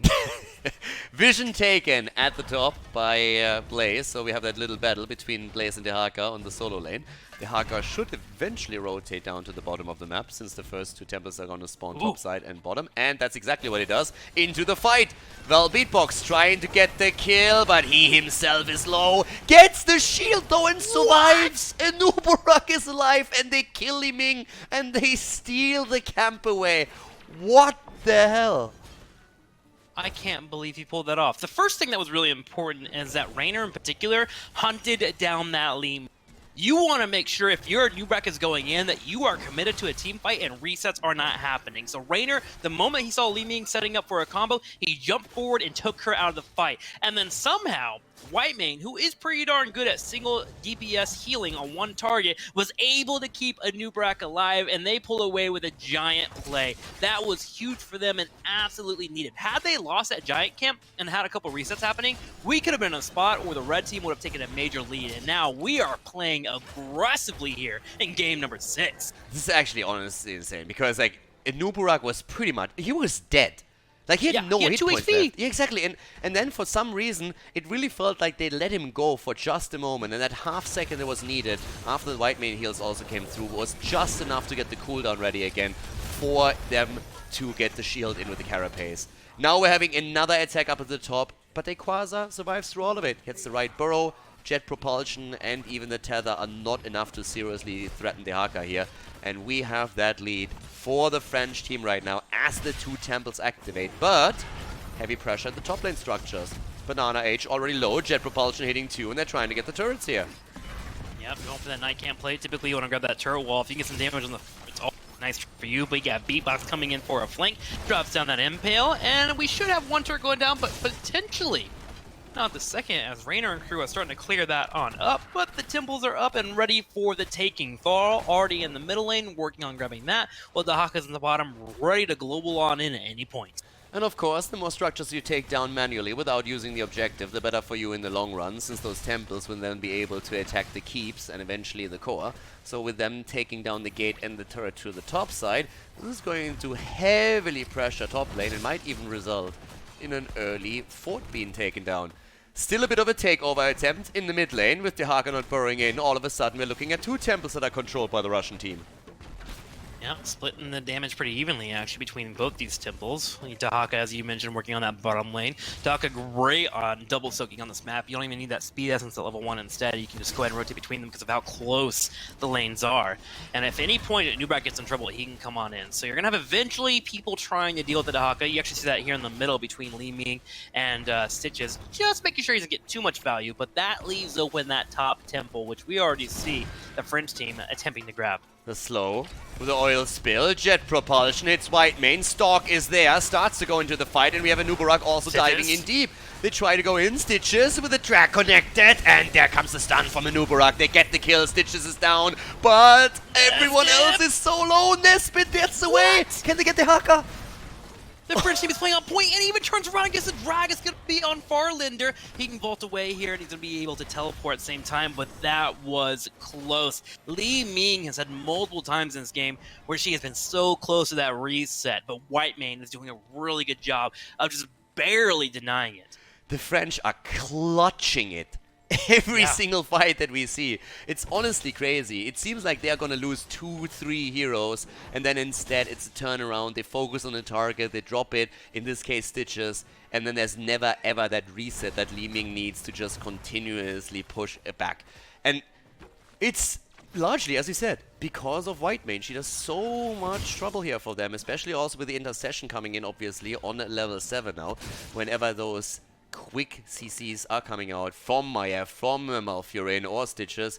Really well done here by the French. But in experience, they're only slightly ahead. So Russia's having some problems right now, but once that we have a level 10 abilities ready for the two teams, it's going to be a different ball game. Keep in mind that the next shrine is going, or the next temple is going to be activated around those level 10s. But for now, Russia has a very different problem, and that's the top lane. Yeah, that's right. We have 3 pushing in the top here between Dahaka, Whitemane, and Raynor. And Raynor's going to clear that up pretty quickly and keep away that Blaze. So we have the Russians making a different play instead. They're setting up for that bottom lane, which could be smart for them later on. If they can get that fort too, that would be nice for experience. But you already have the French grabbing that experience lead that you were talking about. They were missing that, even though they're playing so well. And then being able to move in for that fort and get it down gives them that passive experience, which will give them a level 10, which comes at no better time. Right before the temple activates, in about 10 seconds to the south, they can all rotate down and really exploit that global advantage they have with Dahaka. And so far, the Russian team always looked a bit better when it came to the rotations from a macro perspective. They had great rotations on the structures on most maps, especially when we're looking towards Brax's holdout. But in this game, it's the opposite. The French make great decisions. They have the push at the top lane. They take the fort down. Now they control the temple at the bottom of the map because level 10 was just late for the Russians. And the red team is starting to slowly rotate down now to face the music. They have their own camp, pushing top lane in the meantime. But right now, Stork needs to do something. They want to look for that hook, but they can't find it just yet. The 10 abilities are ready for both of them, and this is a crucial moment for Russia. Very crucial. They step up. Blaze already in position here, ready for a jet propulsion. Dahaka working on that top lane. He has to clear it because of the night camp, and shots will be taken away. Now, the shots will not be enough to take down that fort, but Russians feeling like they want to commit. You see them jumping up. Another hook comes out. Blaze holding that front line. Pyromaniac comes out. There goes the bunker as well as Beatbox starts to flank from the right. And here comes the engage. Isolation on top of Maiev. Maiev immediately being saved though, but Blaze goes down. And now Maiev with the Wall of the Wardens trying to get away here. But the follow-up from Nubarak is ready. They're blocking Stalk. Body blocks incoming. They're looking for the connect again, and they find it. Dahaka with the drag. And that's the second kill in this fight for the French. 4 kills against 0, a level ahead by now, and the French fighting back heavily on map number 6. They want to bring this series all the way to the final map. I like the play there from the Russians. I just feel like they took it a step too far. They had one member on the temple on the bottom. The rest were trying to push in and maybe look for a hook. But the idea was they were showing aggression and maybe try and pull Dahaka in slightly earlier so they could have that night camp pushing in the top lane and eventually get that forward, and then they would just back up. The problem is it just went up a little bit too darn far. Thrall was able to hit a solid wolf, and then you have Raynor just pelting you. As you sit next to that fort, he's getting a position where you're in too much trouble and everyone just tried to escape, and it was a little bit too late, especially with that isolation landing on top of Maiev. Great play with the Dahaka and good timing by the French. Yeah, nice anchor here from Stitches and the rest of the team as they're trying to fight for that fort at the bot lane, and they drop it, but now the turnaround is starting and the Putrid Bile has to be used by Stitches. And in the corridor, the French, they don't want to follow. Good decision on their end, but they're still looking to see if they can maybe force the fight shortly after. While Beatbox is sitting at the side, looking for the stuns, looking for the engage. Cocoon gets blinked! The Cocoon gets actually blinked here by Li Ming. Fantastic move by Li Ming. Great move. If they miss that, if the Cocoon hits, it's a really bad fight for the Russian team, but that was a fantastic performance here from Li Ming. Great play by the Li Ming, and that's really hard to do online as well, so even more kudos, able to land that. Much easier on land, but hey, he pulled it off, and it was go time for the Russians. You saw them instantly try to get engaged. Issue was, they couldn't quite get a tether, couldn't quite get a hook, but they're seeing those moments. When a new bracket doesn't get the engage they want, they're able to turn that around. They finally grabbed that fort in the bottom left, so we're even in terms of fort, 1-1, but not so even when it comes to experience, 13 to 12.5. Here in favor of the French team. They're setting up that top lane as well, which is, again, another thing that Dahaka can continue to use. He's running the bottom lane to work on those giants, but we can see him eventually get to a point where he starts working on that top keep in the top right corner if he ever gets that space. Fantastic position right now for the French. I mean, they get a free temple just because they have that level 13 talent. They get good camps too, and the only thing that the Russians can do is try and take a few camps themselves. They still are in control over the bottom temple, so they get some shots in. And they're also about to drop the top side, so that fort is going to fall. We still have that lead for France, and I mean, there's no doubt about that. But from a structural perspective, it's not really all that bad for the Russians. I mean, they've taken down every single fort now too, because of that pressure play earlier at the bottom of the map. It's really just that experience lead for the French that is giving them an advantage, a potential early level 16, which could lead to a big fight. Talking fights, again, Earthquake being used as we have the big battle in the mid lane. There's no Blaze. Blaze in the top lane is clearing a camp. Li Ming gets hit there. She's trying to blink away. She's actually able to get out, and they've bought enough time for Blaze to get here. Can he jet propulsion in and drop the bunker? Toxic hits the 3-man hit, and Li Ming wants a reset. Give me one. Let me play dominoes. Nestip trying to escape. Nestip in trouble, but they finally find a pick. They finally get a kill, but the rest of the team already abandoned the war chief. But the Russians, they never hesitate, and again, they are decisive. They go for the boss right away. This is the moment. Li Ming was looking for that reset the entire time, and she was trying to drop someone on the left side so that she can just snowball it and get more kills in, but they had to follow Thrall. It's the only kill they could really secure. They get it, they go for the boss, they claim it. They are on 14 right now, still a little bit behind in experience, but they're going to push the bot lane aggressively now. I cannot believe they were able to survive that long, to be completely honest with you. I thought the French team had a couple of picks right in their sights. The blink away from the Li Ming was great enough. Beatbox gets here tethered, but the boss play is the big one here. Stock gets locked down because of level 13 here for Whitemane. And there goes Cocoon. Disintegrate will stop that right away, and the rest of the team is pushing forward. Yeah, they're pushing in heavily now, and the gate is already about to open. They can try and go for the tether. They can try and engage right now. This is the moment where the French team could lose the keep here. They had a great start into this game, but Russia is fighting back with everything that they have. Another temple activating. Dead even in experience right now, and Stork is still looking for that hook. Pushing in for this keep. Boss is getting lower and lower, though. As you mentioned, the hook is being looked for, but Stock not able to find an opportunity, and we're going to have the Russians back away. And at a great time, too. One temple is available here in the middle, and the top, you have Li Ming, getting a little aggressive for that one glow, but he'll be able to get out. And now it's all about this temple. If you can grab this, start to get that middle lane nice and cleared out, and also find a hook at any point, and they grab that watchtower too to make sure they have optimal vision, the Russians can be in a position here to maybe take out the French team. But the French team, they play for 16. And let's not forget, we have from a structural point now the advantage for Russia. With them taking down the bottom towers and also the gate, that's already important. Yes, they didn't get the keep itself, but they are limiting the amount of buildings on the map here. And now, of course, mid lane given up since they went for the camp. The level 16 is what the French wanted in the first place. They got it, so now they're willing to force these fights. Especially since with Alpha Wolf now taken and the combo with the Frost Wolf pack on 4, all of a sudden Stitches is having massive problems in these fights. And Epicenter is another insane tool now for Beatbox at the front. Well, if he, oh my gosh. if he survives, that is.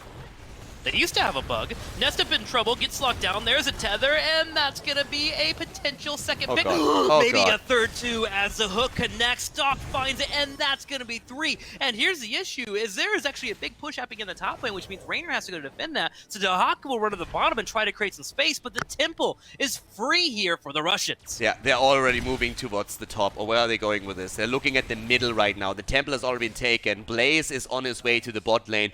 So much momentum now for the Russians. They're trying to go for Masquerade, but Farlander jumps out. They're taking the structures at the top side. Dahaka and Raynor, the 2 survivors of that slaughter in the mid lane. And now they're trying to drop at least that fountain. Get as much as you can while Beatbox, he's going in. Wall of the Warden dodges it. The immediate laser on the Cocoon as they're trying to force the fight here. Whiteman isn't back yet though. There's the connect against the Nubarak, but they're moving away. The hook against Raynor, but they can't get the kill. They can't quite get the kill. Li Ming does some decent damage, but needs to start backing away. Remember, this is a 4v5, especially with all 5 members up here for the left team. Blaze is on the way. Starting to move on in. They want to keep sieging down this keep and keep playing around these hooks, but Russia was playing with fire there as the rest of the team for the French team was spawning. Yeah, Blaze is coming in now though. He's looking for the Jet Papa. Oh my god, no! There's the connect, the attempt to go for Thrall, the resets, the kill! Thrall is down, the bunk on the ground, the laser of living once again, they're getting the second target. Whiteman is dead, and Dahaka dies too. 3 down, 2 for the defense, and Russia is moving in.